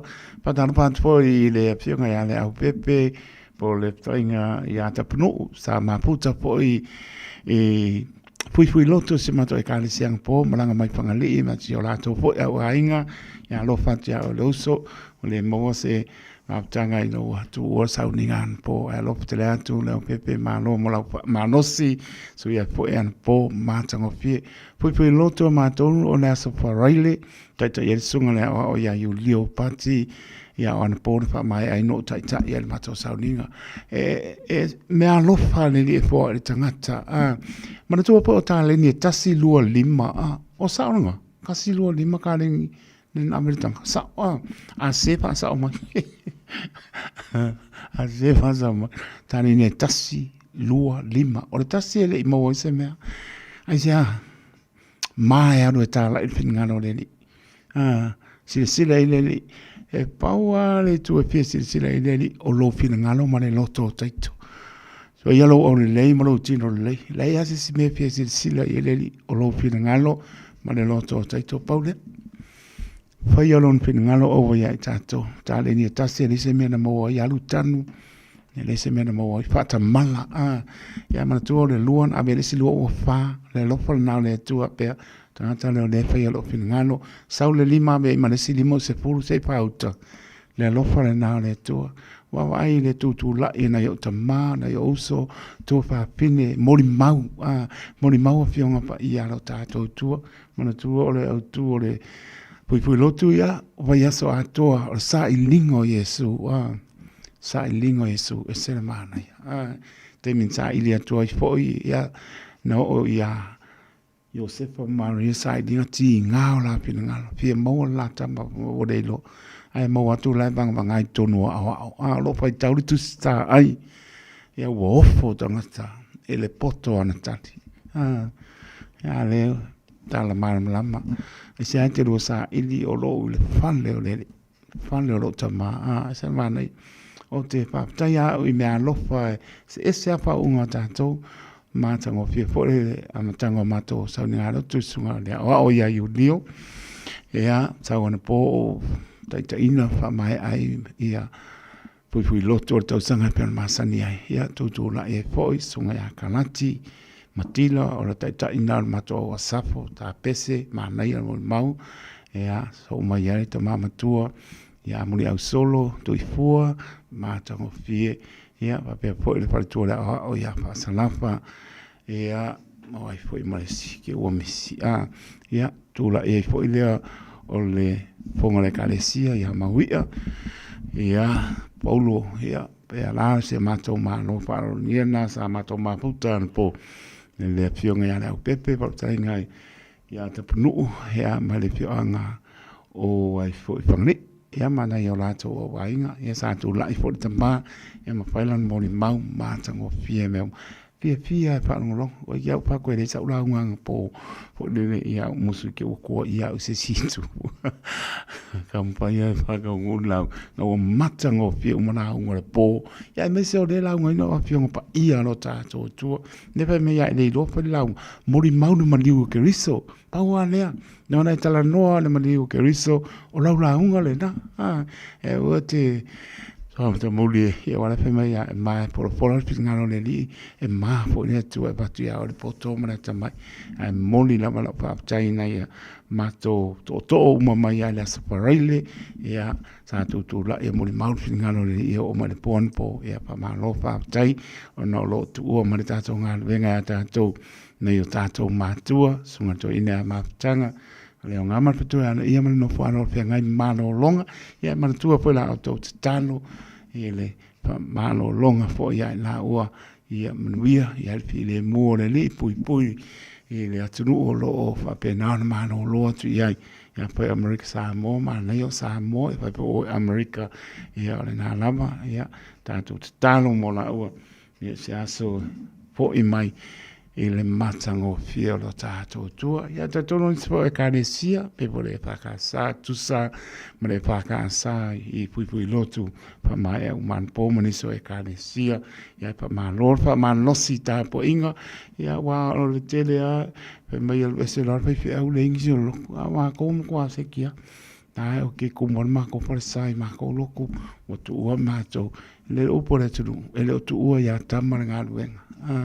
Le tu lo to pa ia maloto manu pe la male kansia e tu muli se ai ia ma tu pa lenga e le tu ia tamar nga ba e pa ma no nga no e kansia fia pa ma no tau tu lo tu auto nga venga e muli a te oto e le se la tala o au nga venga le lei e muli a te oto pa tela o venga venga te tofi so se to bine no pa penanta o suina le vai o soifua mo ni nganga mo ye malona malo pa malo fa tai manata sanga o maneta sanga vi ia lo tato tu ni al tato penga malanga ya o te lo pa te la tu le atol tato tu le penga venga stofi la mana ya lo pa nau ya mesi o nai tu asina sina ka no fai sa tu ta o sa ina nga sur ta ya e o mane fiafi po loa so i fua mai na tātou tua i ailan wha mano longa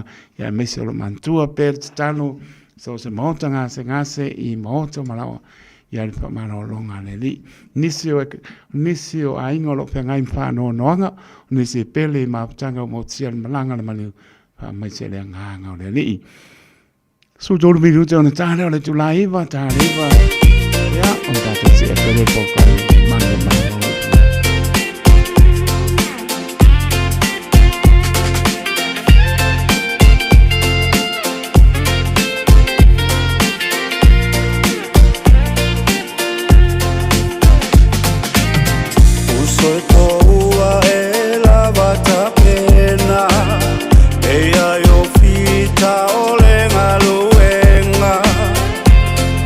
Sa i mai ina me au mai e o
tala I whainga ale fili e whale ama So o se mea ua ui mai ai O oi e se ai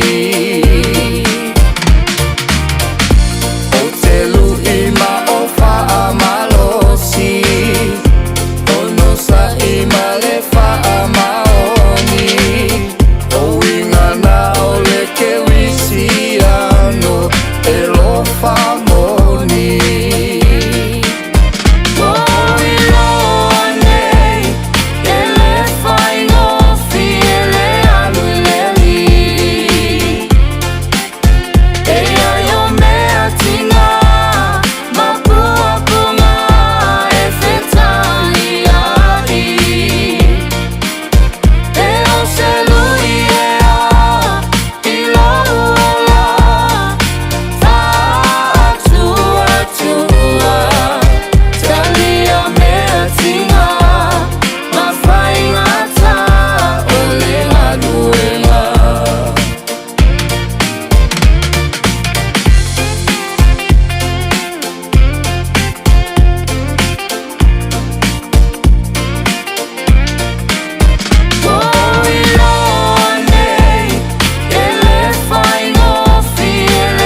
Pabiru te ona tāra le tula iwa, por klame manmano le moni la tau nunga le wala, pawale moni, ia, pamnatu lava awur pa ngai na telefoni, ta wale lon le mole pasia moni, ta ngai pa ilo lungo le wala, nei se si lungo tula pono a matango pie le amtanga poi, e paia si io e la kiki o le toza ka komo e mani niu, ne po tau sanga, ia, Papai mai po marol malo ya o mautino at po I lai tu o langi ya me so le besi ai ni amatu langa po o lo ya so malo lo o le a po I o le tau sanga no o ono o le la son le la pe no pa tu pa si ai po I ngam fa o mai fui lotu I mato po I malu po lenga au kilani e pakasa mana yo tu la tina matua ya sopo si tangata sa pa manosi na mayanong panau tina mano lo mano ya sopo si tangata ya ngai po I matua e meso yanong panau matango pia lo tele atu jore tina sopo si tangata mulia po po longa neto sanga le lo poleli ya meso ya le sumali ya o ya le malu le nutri ya lai po pa manosi pe po le pionga jako no ya to pai ya male pionga tia kono ya peoli ya male pionga tia kono ya pule mangafa le ota ya male pionga tia kono ya muli al solo tu ifo matango fi moli mauli fa ingo pu lotu ile asosa le la ya bi ile li ha manaina le upo le ola wala banganga ya mo ye malona malo fa malosi tapo inga o isi po le papena a vai au mano lo ya natu le lo fo le tu le on tato to via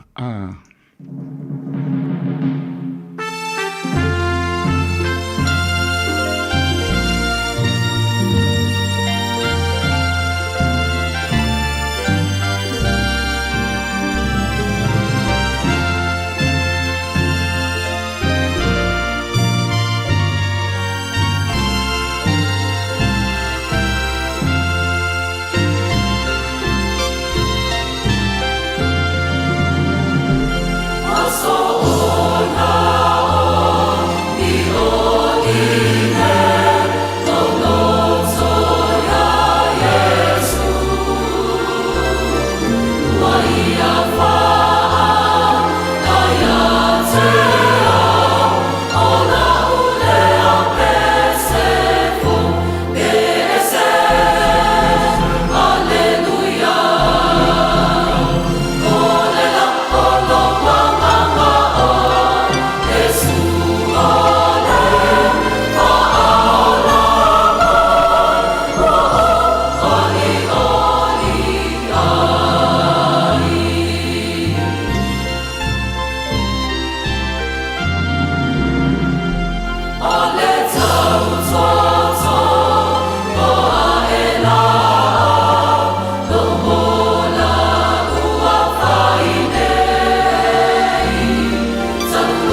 tula e le tala e se pong manu le kane sia pa pa tonga ke siano Samoa mai mai le sai ina ua tula mo tato taimi o le o lima mra minute wa te ai le tula iva le wa tapela mai pa statiti san pea ma patoya tani o tato to proclame for nei po manu mano le pomoni mai ala pa ponga Samoa.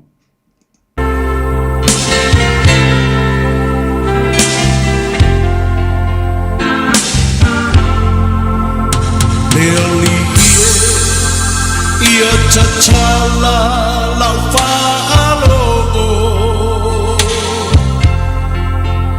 Ia matala whaitotoa Olo uloto Sauni e talia Le pai mai O lau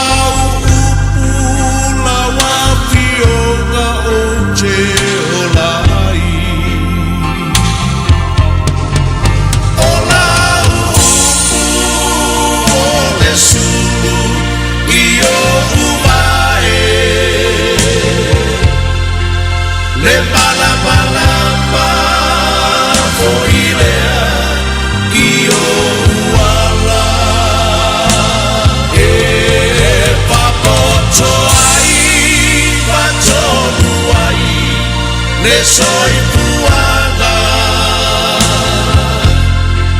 Ola uku e paia e ai le mana Wa upalo i le uku mai lo fofonga Le alie ua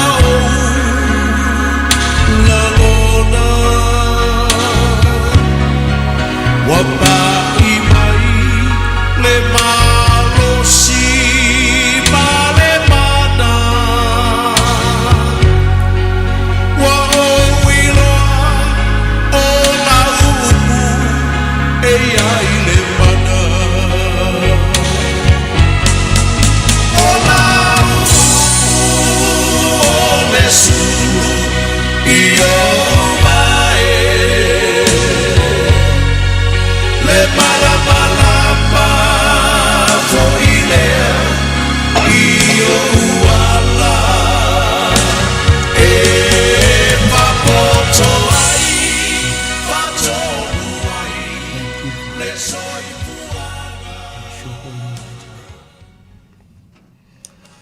Wonderful Savior, wonderful Jesus. We worship you, Lord. Praise God. We worship you, Lord. Hallelujah. Hallelujah. Hallelujah. Tama. Manti noi o mantu lotolo o mantu atua. Be alu ne fia mantu whawhitaia. Lau a fio ele lua lofa tu noi le mawhaina lanu tama. Le mawhaina whatu saina.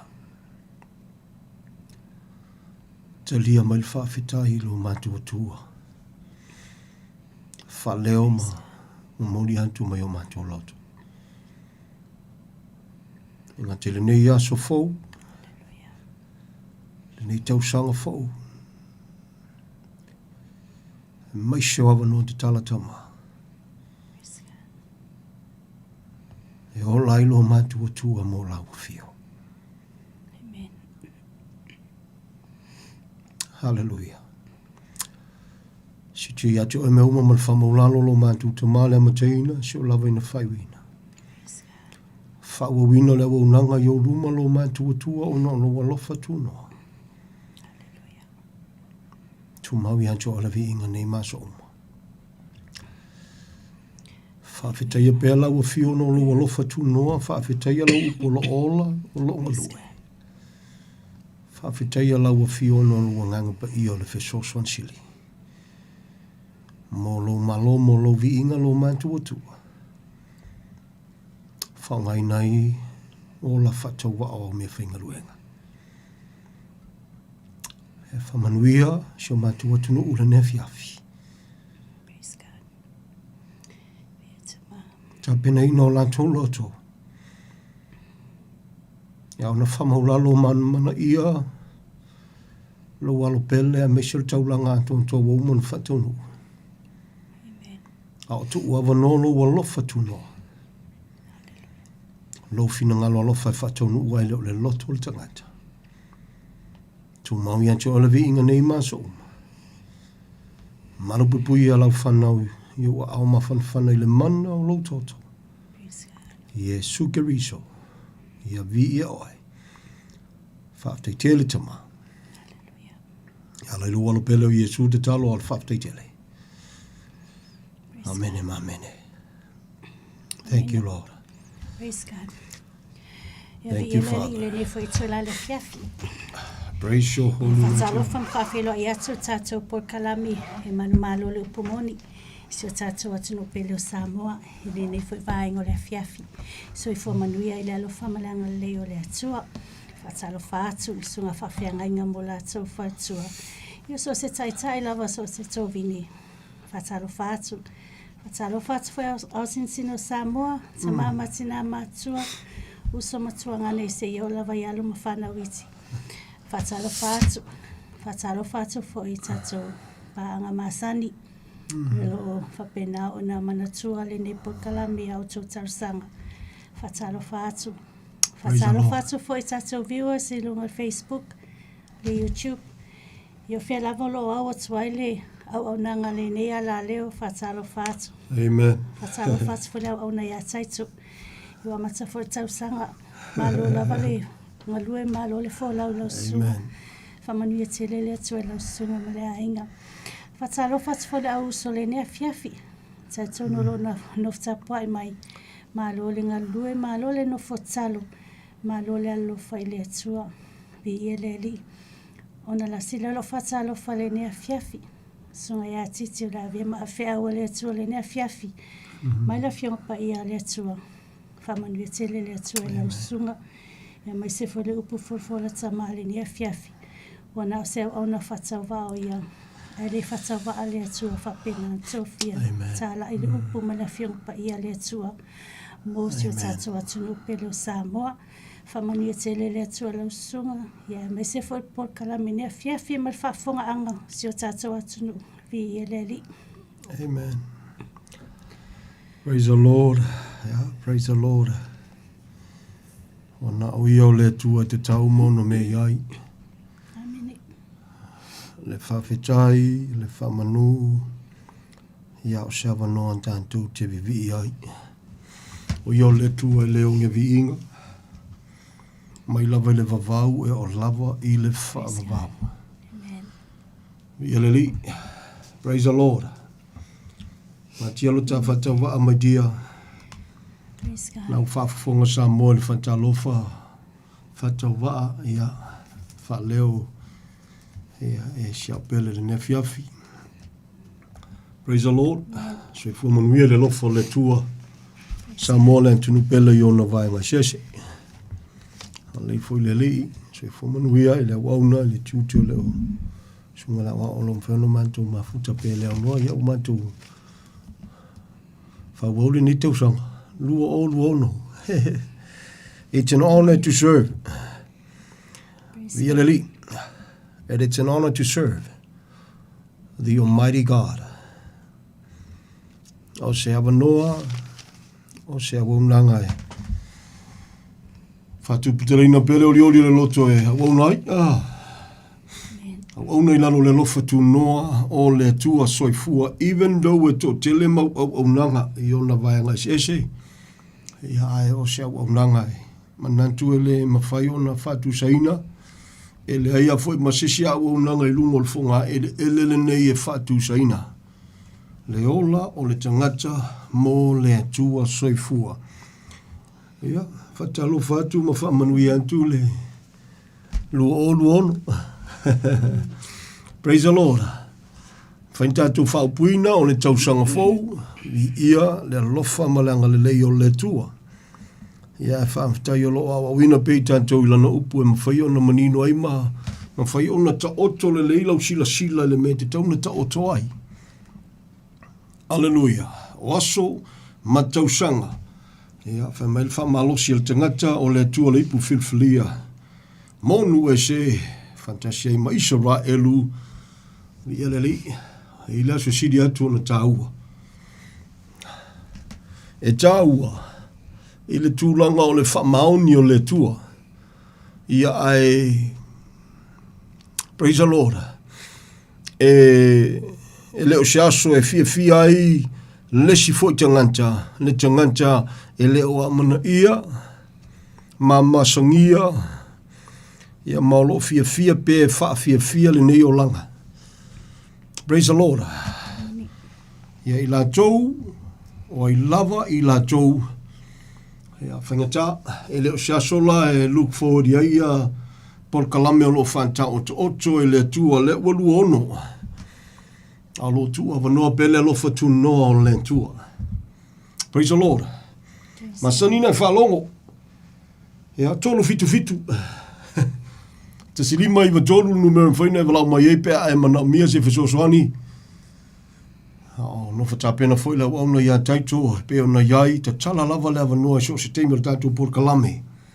O le avanoa e la ngona le loto e whawhitai atu i le tua ma le loto e whamaulalo e whasoa ai e whesosoani ai so tato watunu. Ina ia mawhai o na whesosoani le soifuanga o tato. Awaine i a fia lau savalinga, lau soifuanga lue, lau onanga i lumo le tua o whenei te tapua iai. Awaine i a fia i le tūlanga e whemelitus pa ia o le maa ele ngā e le te tau.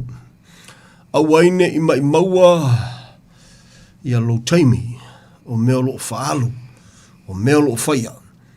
Praise the Lord.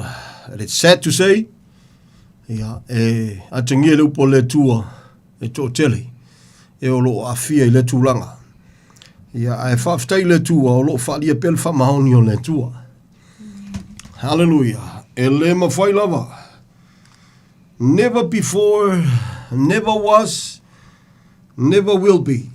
Le tūlanga o le whamahoni o oe e umaange sele ai pai malawhai.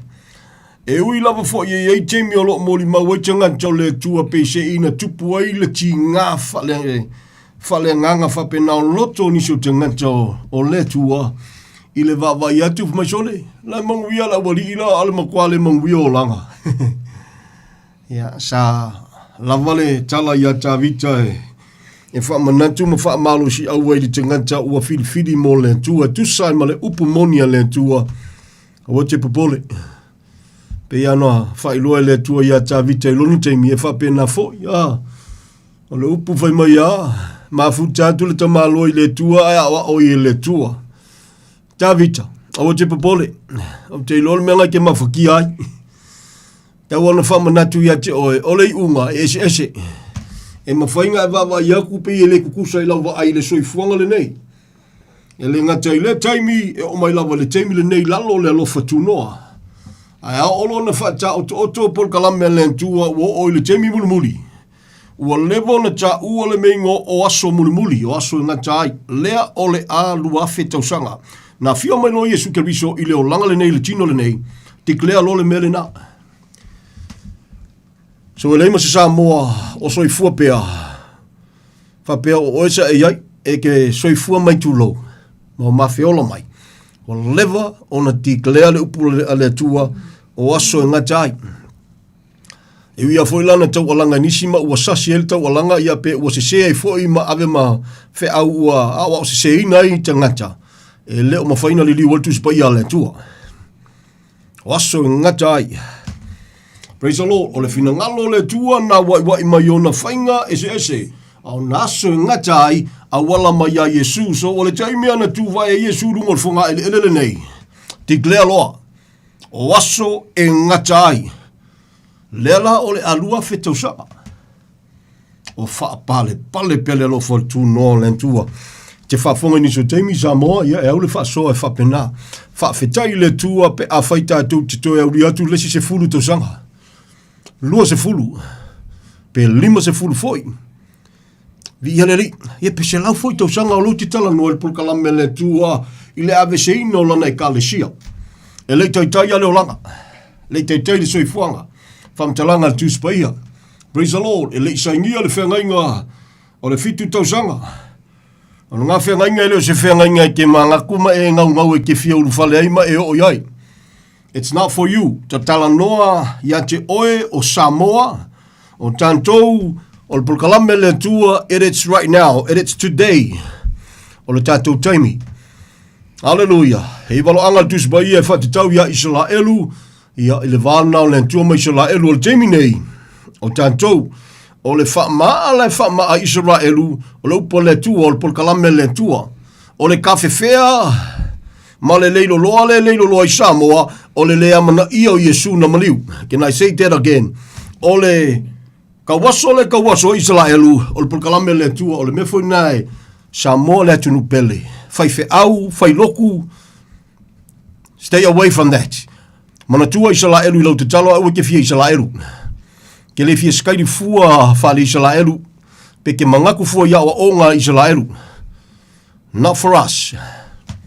Mena tau elo malama tuspa ia. Praise the Lord. Tātou te leo tau waso ai, ha? Amen.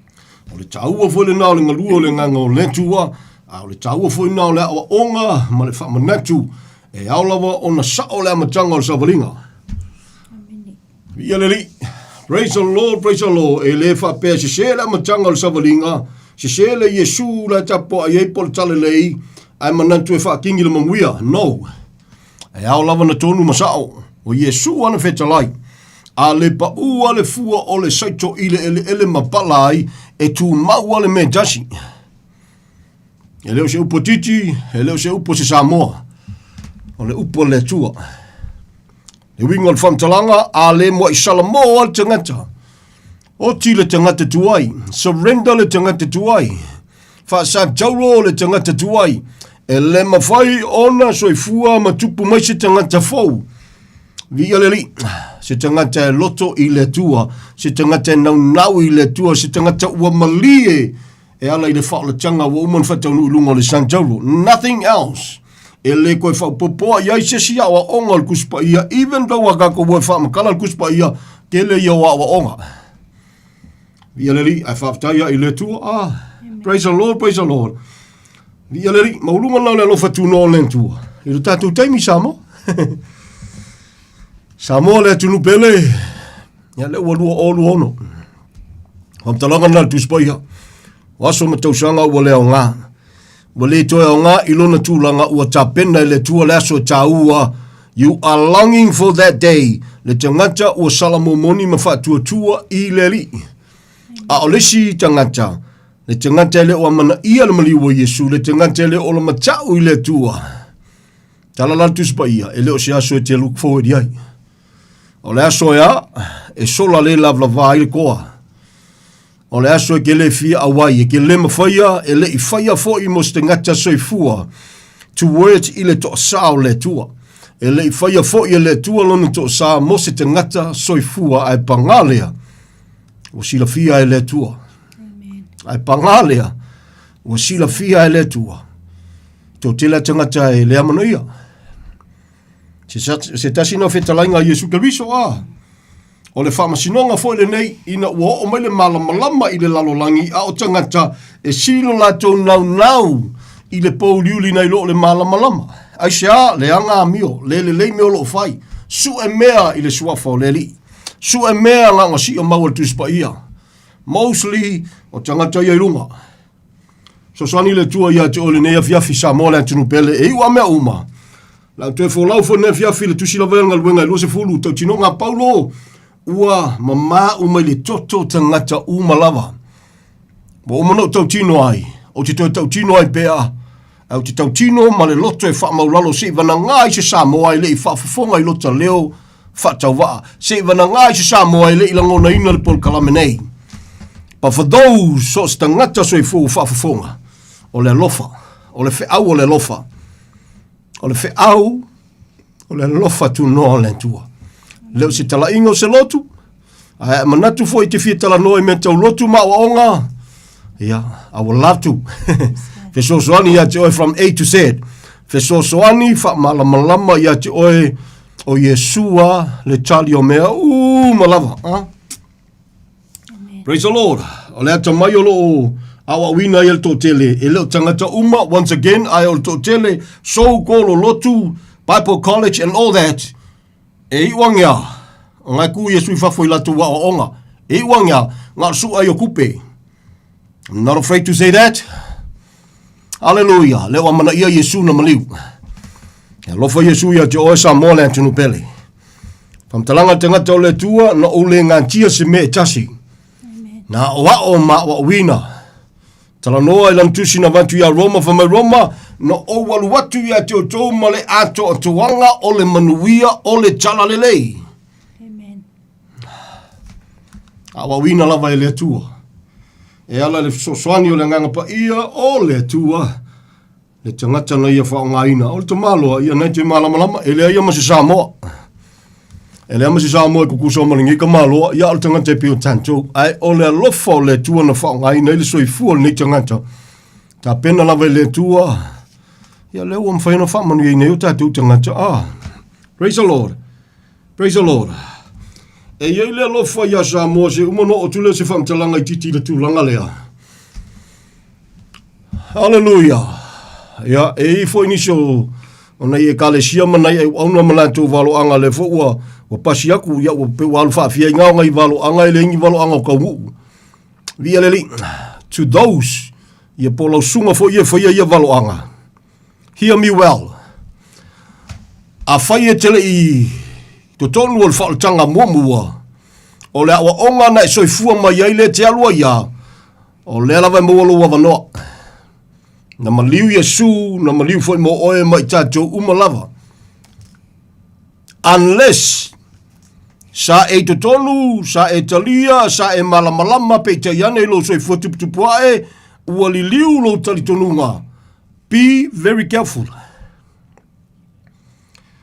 A ola ta ua le level na, se tu loa, e ola fua ta ua le se whamai moi. Tala tuspa ielo se upatiti. A whalongo tangata le memoni ai le fietalia. So the question is, sa e whalongo, sa wawina o le memoni, penga ngai kupukupongi fo ia o onga lava, a tau tapo inga, lea ue ola e fo ia nau e wha wawina. That's different. Malamalama sa mo le se sengo mea, Praise the Lord. A whaia o le mea sa e ola mai ai, e kele ilo ala le memoni. You just claim what you preaching o le memoni. Me foi na e sosani tua inisio la au whailaunga, tantou, lotu Pentecoso, young and old, awal songa sa wea ka go, kalangoa i le malamalama i le lofa tunoa le tua, tala noa i le upumoni, e o aia i la tona na maliu fo Yesu mo lantou, pe a whai, via le li, o le soifuanga la na tupu i whaia o le taltonunga la lava lai wha wina, without knowing, ele ia wawina lava ele mea ngole upumoni. Remember this. E yeile Yesu e ese, e yeile talalele ye ese, e yeile nganga ese. Aua le mixa binga le awa onga le tusba ia Samoa le antunu bele. Ia malamalama le leita jou. Ia onga. Whaia role le whamtalanga. Hallelujah. Praise the Lord. Me fui nai. Yo a fui tatou ainga le tino. Ia ale matala tatou mo le malamalama. Ia ngā halua le whasa wea le mea. E le heiso le. O tātou ainga le tino. La vai ola le tino. Ono sa ila tātou i te tonu le whalatanga. A vei tātou ma whamanianga e awa tu i lātou. Amen. Via le li. E le olo le matala loa. Ia ona so olo le mar se se o lau tū ma lau wanga ma lau upu e whai. Ngalo ia te oe, o oe le tangata o le malamalama, na te tauna tawhi atu ia te oe le malamalama ia malamalama ilo ainga le tino, e ata mai e tele mea, a le tau waso i le tūwha le nganga. Be very careful, ese mena. E o oe tangata e tā ua la apostolo o pepe wha le nganga tu tono le tino ke riso, e wha tā ua lava i la tau, whai mai paulo, o oe, wa aia oe, nei a vea, lo si la fia ma le tūlanga nei te ia e a fia i se tangata na maliu ai fo Yesu mo ia. O le tala le naolo a vea i le tangata wa tutonu le tino keriso o e ua whaolaina. E le apalai ai tangata e le i whaolainga. Praise the Lord. Praise the Lord. So swani le tua ia te o le nea fiafi Samoa le atinu pele. Taua tele lo na vai vai ina lupo le tua. Iona vaenga ese ina ia feso swani.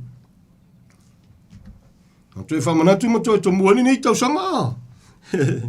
Matanga nei tau sanga. Lafo Yesu lau pule na. O te awina atu, iona so. Kama wha ui ako kou le vao a o luko fe ai. Fifile mu e peo le a. Pia le li. Ai ata mai e peo le a.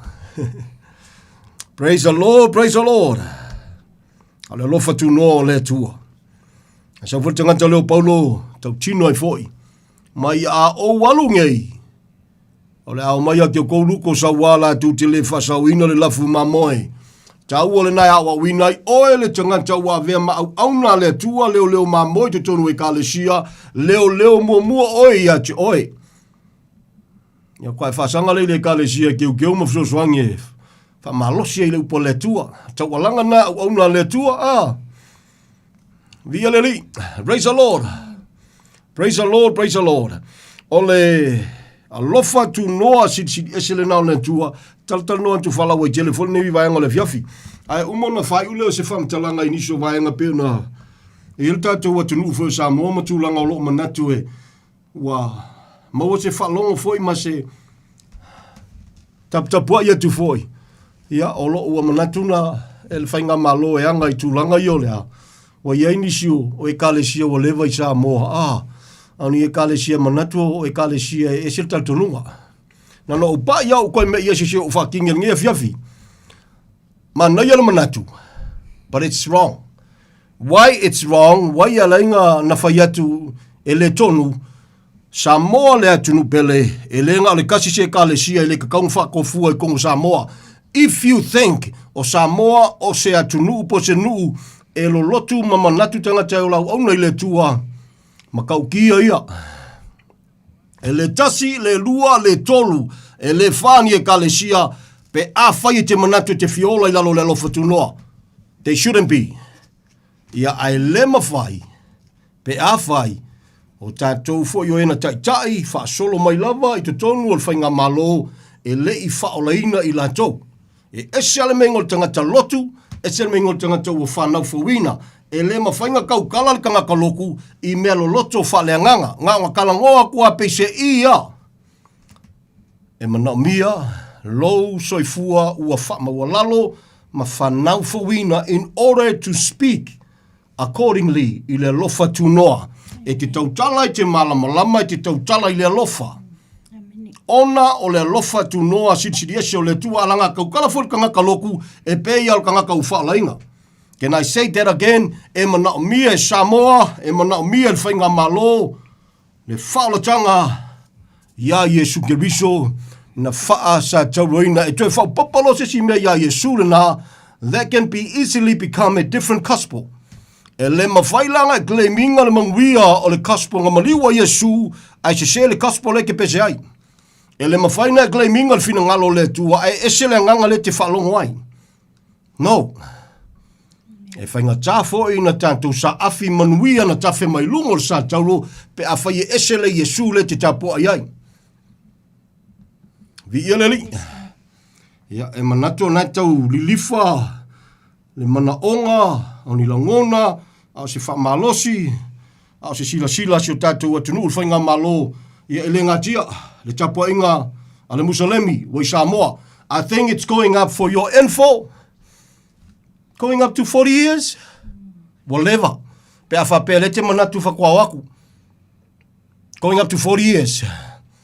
Via leli, e mawhai ono whapea atu no na pai a se whamtalanga, I was, i te tonu fo il tapo inga lea.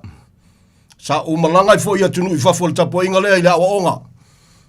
O le tā ua lalo malamlama accordingly as well as nga e ui mai ai. Vi ia le li Samoa le atunu pele o le telo tātou sei tu lou e sona sau noa ma sona tau tatala i me le malamalama ai. Of course, esel taltonunga le Musalemi.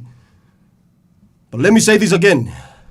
E ova marwhanga le lima lotu ese lai Samoa ese fol taltonunga. So where are we going to stand? Pe amanatu ele te tauno ufale lotu ia. A lotu ia o le makaku mo Samoa. Ka uol ka malama. Fa malo fa fitai fa inga malo. Le ngatia o ke le ku i se piko e kasi. A tauol tatou malama. O te tu e tu sai male wala aua le tua. Launga a o tau alanga le upumoni a le tua. But anything to do with the word, tūlanga me te o tapoinga, ia awa latu e tu sai male upa le tua. O irka ko wala ua li. Ia. Patalo fatu le nganga whalwalu.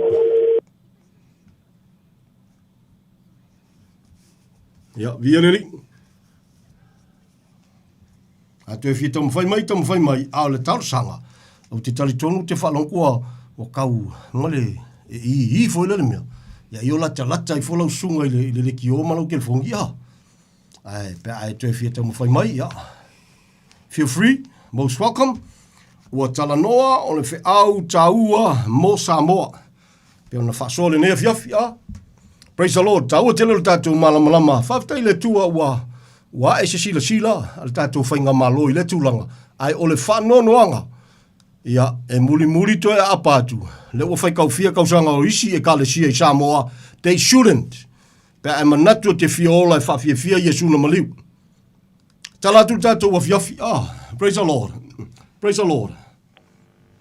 Watalo fatu na ngang whalolo. Tiki foi lalo lau la au whamalmole. Nai i se kako wamio. Ia, whakaia mole upu e fiafi. Ai e ma, whanonga koe. Whanonga tunga whakengai. Au whanonga koe, ma vise rei lunga ke kongi. Malo se fumanuia. Ia, whakaia mole upu. Whakaia mole upu e fiafi. Kongo o whanonga koe ka kokongo e mitia. Arif kere koe ma ngai e ro ka wingai koe o ngai kaka. Arif aku. Whakaia ba. Ja, vialeri. Yeah, amen. Praise the Lord. Ia, whaftai foi pe a whapeo le langona i lausunga ia le lofo tamai alai foi le awunanga. Amen.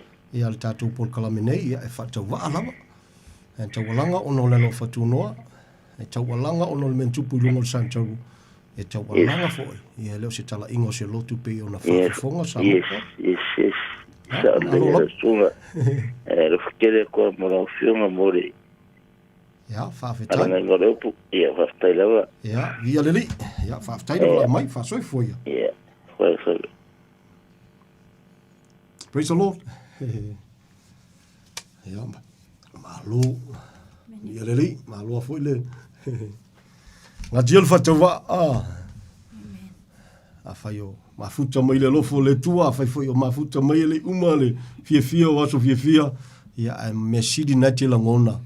Le lofa tu no le tu le tali o le nei o langa pe fo na fa sol ne fiafi o le tau ia sa mo le tunu pele. Very important. Ia sila tutoa fa fitai le tu o yese sila al malo ia o le fainga ta. Yeah, where are we going to stand? Pe manatu taua o tapua inga e tusa male upu ale tua. Nena o taua fa lima lotu ese i Samoa lotu fo ia wale i Samoa mo te telefoni. So o lala mea ka ko la fa ia. So le mea na tau e fo ile lava le ono sa ia. No fo talo. Mana tua i lato. Ia awale vave se faisa u famtalanga. Ia ai te le o malama le te le al fa le komu le Samoa. Viereri, muri mai nei au fale. Ia le tapua inga Musalemi, which is e moni ma wha maoni e le sao se tangata le tapua inga le na. Even though o le tapua inga e mapunga mai ma a maka mai i kangaka o lau i Samaeri. O i Samaeri, o le sia kari o ko inga. Ia o le kari o ko inga ui mai le leu sky. Ko inga o peramu. Ia o le lofo le tua, taua tātou malama. E wifo ia i latou, na malifo Yesu mo lantou, ia ai, e muri ulufale aku latou, ua leva nei tutonu i Samoa, e kalesia 4 to 5, e le te tau no ulufale pe a e manatu, e te ola e tusa ma le alofa tu noa o le tua soifua. O le whainga tāna o le mea, ia ai, taua langa pe le alofa tu noa o le tua. Praise the Lord, praise the Lord. Whatever. O le sikapo inga lei Samoa ia, e lolo koi kama maululunga ia ilunga o Samoa. Faisi heavy. Ia la whawhelanga ko whio sofi e vangi mai iwo levanga. Nga si ngaulo si o kaku wa kungu ia o onga se se. Keep that in mind Samoa. Manatua el te talo. Via leli, once again, kon se fulu fasi fulu kalunga ulufale aku le musalemi i Samoa. Before that, wa levanga i Samoa isi e kale sia le te tauno ulufale o whela tatou tutuai. Pe a whapea le la take le tatou na musalemi a. Ona o me le tutupu isi atunu. Once again, ma lo whawhitai, i le whainga ma lo le sila, ai o lona whawhitauli, ia e ke le mawhaia kako ke, longo winga e, pia leli, e tasi ale tali, wana o Yesu na whasata roina le tali. Praise the Lord. Ia o lotu foina, ia o mausali, o tangata manu o mausali, tasi ale tali, o Yesu le tali, o Yesu na whasata roina. E o aia i latou, na maliu fo i Yesu ke biso mo i latou pe fo i o i tantou. O le telo te mesi i se tangata maua tu spa i ele tanu ai Paulo, le ka le sia fo i Efeso. Mai na tape nei na tatou, na filfilia i tatou ai le whawainga lau langi. Ia ngasi lole le skanga kala ua mga ko whaolainga. E whasepa makal kanga kala ele loko mai ala walila, ia langa ele whaolainga ele walawinga ele antua. Ia, ma nei alo malama mumua e sau noa ai. O le upu o lo o ina pol kalame le tua, na fuafuaina le tua, tala noi le mengo le alofa tu noa, ele kalangoa whape o elu o whaolainga o le lila ele walawinga. Ia e malama wha mole, awat kusia le lima, pe a whaia ke le ilose mea sei tu lou. Mole lava, awa te tona sau noa, pe le malama. So swani le nganga o le tua ia te oai. Praise the Lord. Via le li, na te tala tu pelka ko loinga ngia fia. Hallelujah. Leo te umista tu taimi, talofa.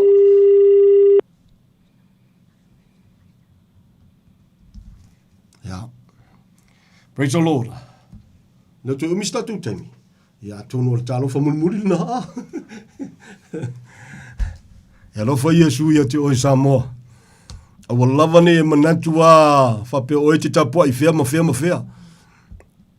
Ia tau tala tuu mai foi so manatu e tau fi maulo tapua inga pea fa pe o lau tapua inga e fa vai le upumoni. What if one of your o le mere ke kapua iei e include kongole fai le lima e kale sia iau te taua. Ia ona. Ta talo i le tua, whapupula i tātou mata. Praise the Lord. Yeah, peano taua. From my understanding, the history of Samoa, ye sa vea makaika, ye sa vea ma lunga, taitainga, you name it. Nga kalpalembia, au le malo. As far as I know, i le saililinga foi. O lo tātou watunu whawhetai le alofa o le tua. E le iai se tangata na tūlai mai o se taitai, a real believer sa taitai ia Samoa. E o mai i le so. Via leli, once again, Samoa le tunu pele, e se mea. E se ale mengo le tangata lotu, e se ale mengo le tangata ua salamo moni ma whātua tua ia Yesu Keriso. Praise the Lord. Oh, vaianga io me te tele ia lo le malam telo Samoa o se pidi ia o leva kele. E o mai le so. O lo fa lave ma tai se ina te ngata le se pidi lea o le anganu. Se pidi loku, ma se pidi o ainga. Can I say that again? O le anganu, anganga lotu, ma nganga o ainga. Tau le malam. So swani a joy. Vi ia leli, na tapa ia toa ia e tu se mare nei fo ia fiafi tō mua ina le tātou Ngaluenga lu se fulu, tau tino ngā Paulo, ele i ngā tia se mea sa kakala iai al ka malo wha makala iai. Via leli. Malo le ngā tia se mea au ngā ina nei le whailo atu ma o atu ia te o tau i luma o nuu a toa ma le fale. Lea, nua moli tino, ia i utai e whatasi mai le ni le salamo i le atua, ma le whaatua ia Yesu Keriso. O le kali ngā mea malawa le olanga le nei Samoa. Only Jesus that was crucified. Manatu i wha oele ke loku whea. O lau te talo. Ia, ona sa ia o te sona, via leli, o Yesu le tali e le sao se sit kou loku.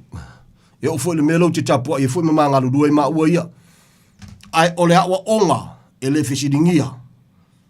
O lo awa wina ai, le awa unanga, lo awa unai, e le whaiatu o sidi, le nei pito, i se meo lo e tapua iai. Ai o le tau tino ngai, tau tino ma le loto e wha maulalo, tau tino ma le mautinoa, tau tino fo le pulenga e tusai ma le upu. Amen. O e o lo te tonu fo le nei tovine, i o le wha le kongwal kangaka ia. O lo ngā le makala, o lo ngā whakala le, o le alai fo inga se se le whapavau e i uiai. Ai o lo wa wina i le upumoni a le atua. Via leli. Ia a tonu e eisi ona e se senga. Ia ma nisi fo il tamu whainga. Nisi o tamu whainga, nisi o tapua inga. O le tu i o le malosi o nei tangata. Ia e saule mea. Ia e wha afa saunga e wha ia o onga. Ia pe ia o wha filongia. Le upo le tua pe wha vai muku fo i le o onga tu spaia. Ona whainga tālea. Le tu i o le malosi o oe. Alu ai au tupe, alu ai lo ainga ko kiki aso nga fua ngai le si aso nga fua e whai ai o ngā mea le loku, whao uma le lotu, ai whawhiwhea teimi o oe malo ainga. Via le li, tāua ia, e mua le tua, e whasiri le tua, al tāua ia lo ainga i lumo le tua. Amen. Praise the Lord. Praise God. Ia maa ngai fwoi le tua toi e teimi o lo ainga, ina ue mauti noa e piwa le upulea o wina a whai le ai, ia soli, tā lofa la, tā lofa. Via le ri, so swani le tua ia te oi Samoa le atunu pele le nefiafi, Samoa le atunu pele ia peo na awi le whasoa, ia o nai le lilo o naua e sila fia foi, ua e whafonga foi ma e whai tau foi, ma e mai mua foi nisio pol kalame o lo o whasau lungo le tātou, walango le tātou tino te talo, mosu tātou atunu pele o Samoa. O foi no sa iri po ai tu lai mai whainga malo, le wa tu lai mai foi le whainga malo le fast, we are praying for them. E leo kakalo mos kangaka skokasi. We are praying for them. O le lofa tu noa sitiri ese o le tua le me sirin taua. Ia wa o le ala o ngai ave ai oe ma pale mia, pale mene, whatever. A ngai ku Yesu fa follow wolanga. Nothing. Samoa le tu pele, pe ke whai mai oe se makai kaua, o ai lava lo tangata. Without the Lord, ale ai Yesu lo wolanga, awe te ita le upulela whaiatu, nothing. You are nothing. Me as well. We are nothing without the Lord. Amen. We are nothing. Ai lo Yesu na fasata ruine lo olanga. Ooh, beautiful. Then, Praise God. you and I are more than anything for the kingdom and for the glory of the Lord. Ele o whaiakula ua more than anything also lo la ia le fe le mongi oso va pe ua le hai o le upo le tu ele o tātou o le wingo tala e lo Yesu te tonu ia te oe ia oe se ma whainga koe whaasanga kau le talana tu spa ia le roma valu fe mai ia o ai ma whaina whaate e se na mai oe o ai ma whaina fili na molia o ai ma whaina whaasalaina mai le lofa tu no le tua a whai o tiklea e le tua e ala ila na upu oe o le tangata ua tau a mio tonuina fuaina ona o Yesu na maliu e salamo me fatua tua iai o ai lalkanga kan whainga whaasalao e. No one. Moli maltus pa ia le ise meo le langi, lalo ifo le nei lalo langi, even Satan. Amen. Ia le li, ai tau o tatu malama. Amene. E lelo ko anga le loku, tātou iau te tono le whalatanga le te umis whantalanga, tātou iau te tono le tino ke riso e o salamo moni mwhato tua i le li, e tāua lau tatalo, e tāua lau anapongi, e whafofonga ma te toa whamalmole, e le aia ma se meo meanga e whaia ma ou whaia, Whapea o le mena le wala inga kako manguia ma maura tātou wawanoa. No, nothing. O Yesu na tāpenaina atu o toa mea uma ilunga o le sa taulo e alaina o mele tusipa ia o le mata upu i le whatua tua. I tua o le whengainga tuai. Whafonga whamalmole matotoa. Taua i o le tau avenga o le mele o le whaiu. Le tali o ai lea, o le tali o ai na whanau ai mai. I tua o le whengainga tuai lalo le lo whatunua ina o maliu Yesu malie oe le Samoa sa o whapena foi. Sa iai foi se mita whapena ia ta ita ai o te le malama. Mamanatu ai ia e kauri e peye kau aveala i o le whai wale mai whea ma whea. Ai ina ua alo whangia le tua ma whapupula ina o tamata a wa o ina le upo le tua le sosoni o le nganga pa ia mawalunga atu le so tanga ona o le mata upu i le whatua tua ina ue salamo moni ma whatua tua ia Yesu Keriso e le mawhaia so kanga o lo whai ulea nga kongeki o i le tua e o me oma ai mawhaia lo whatua tua ia Yesu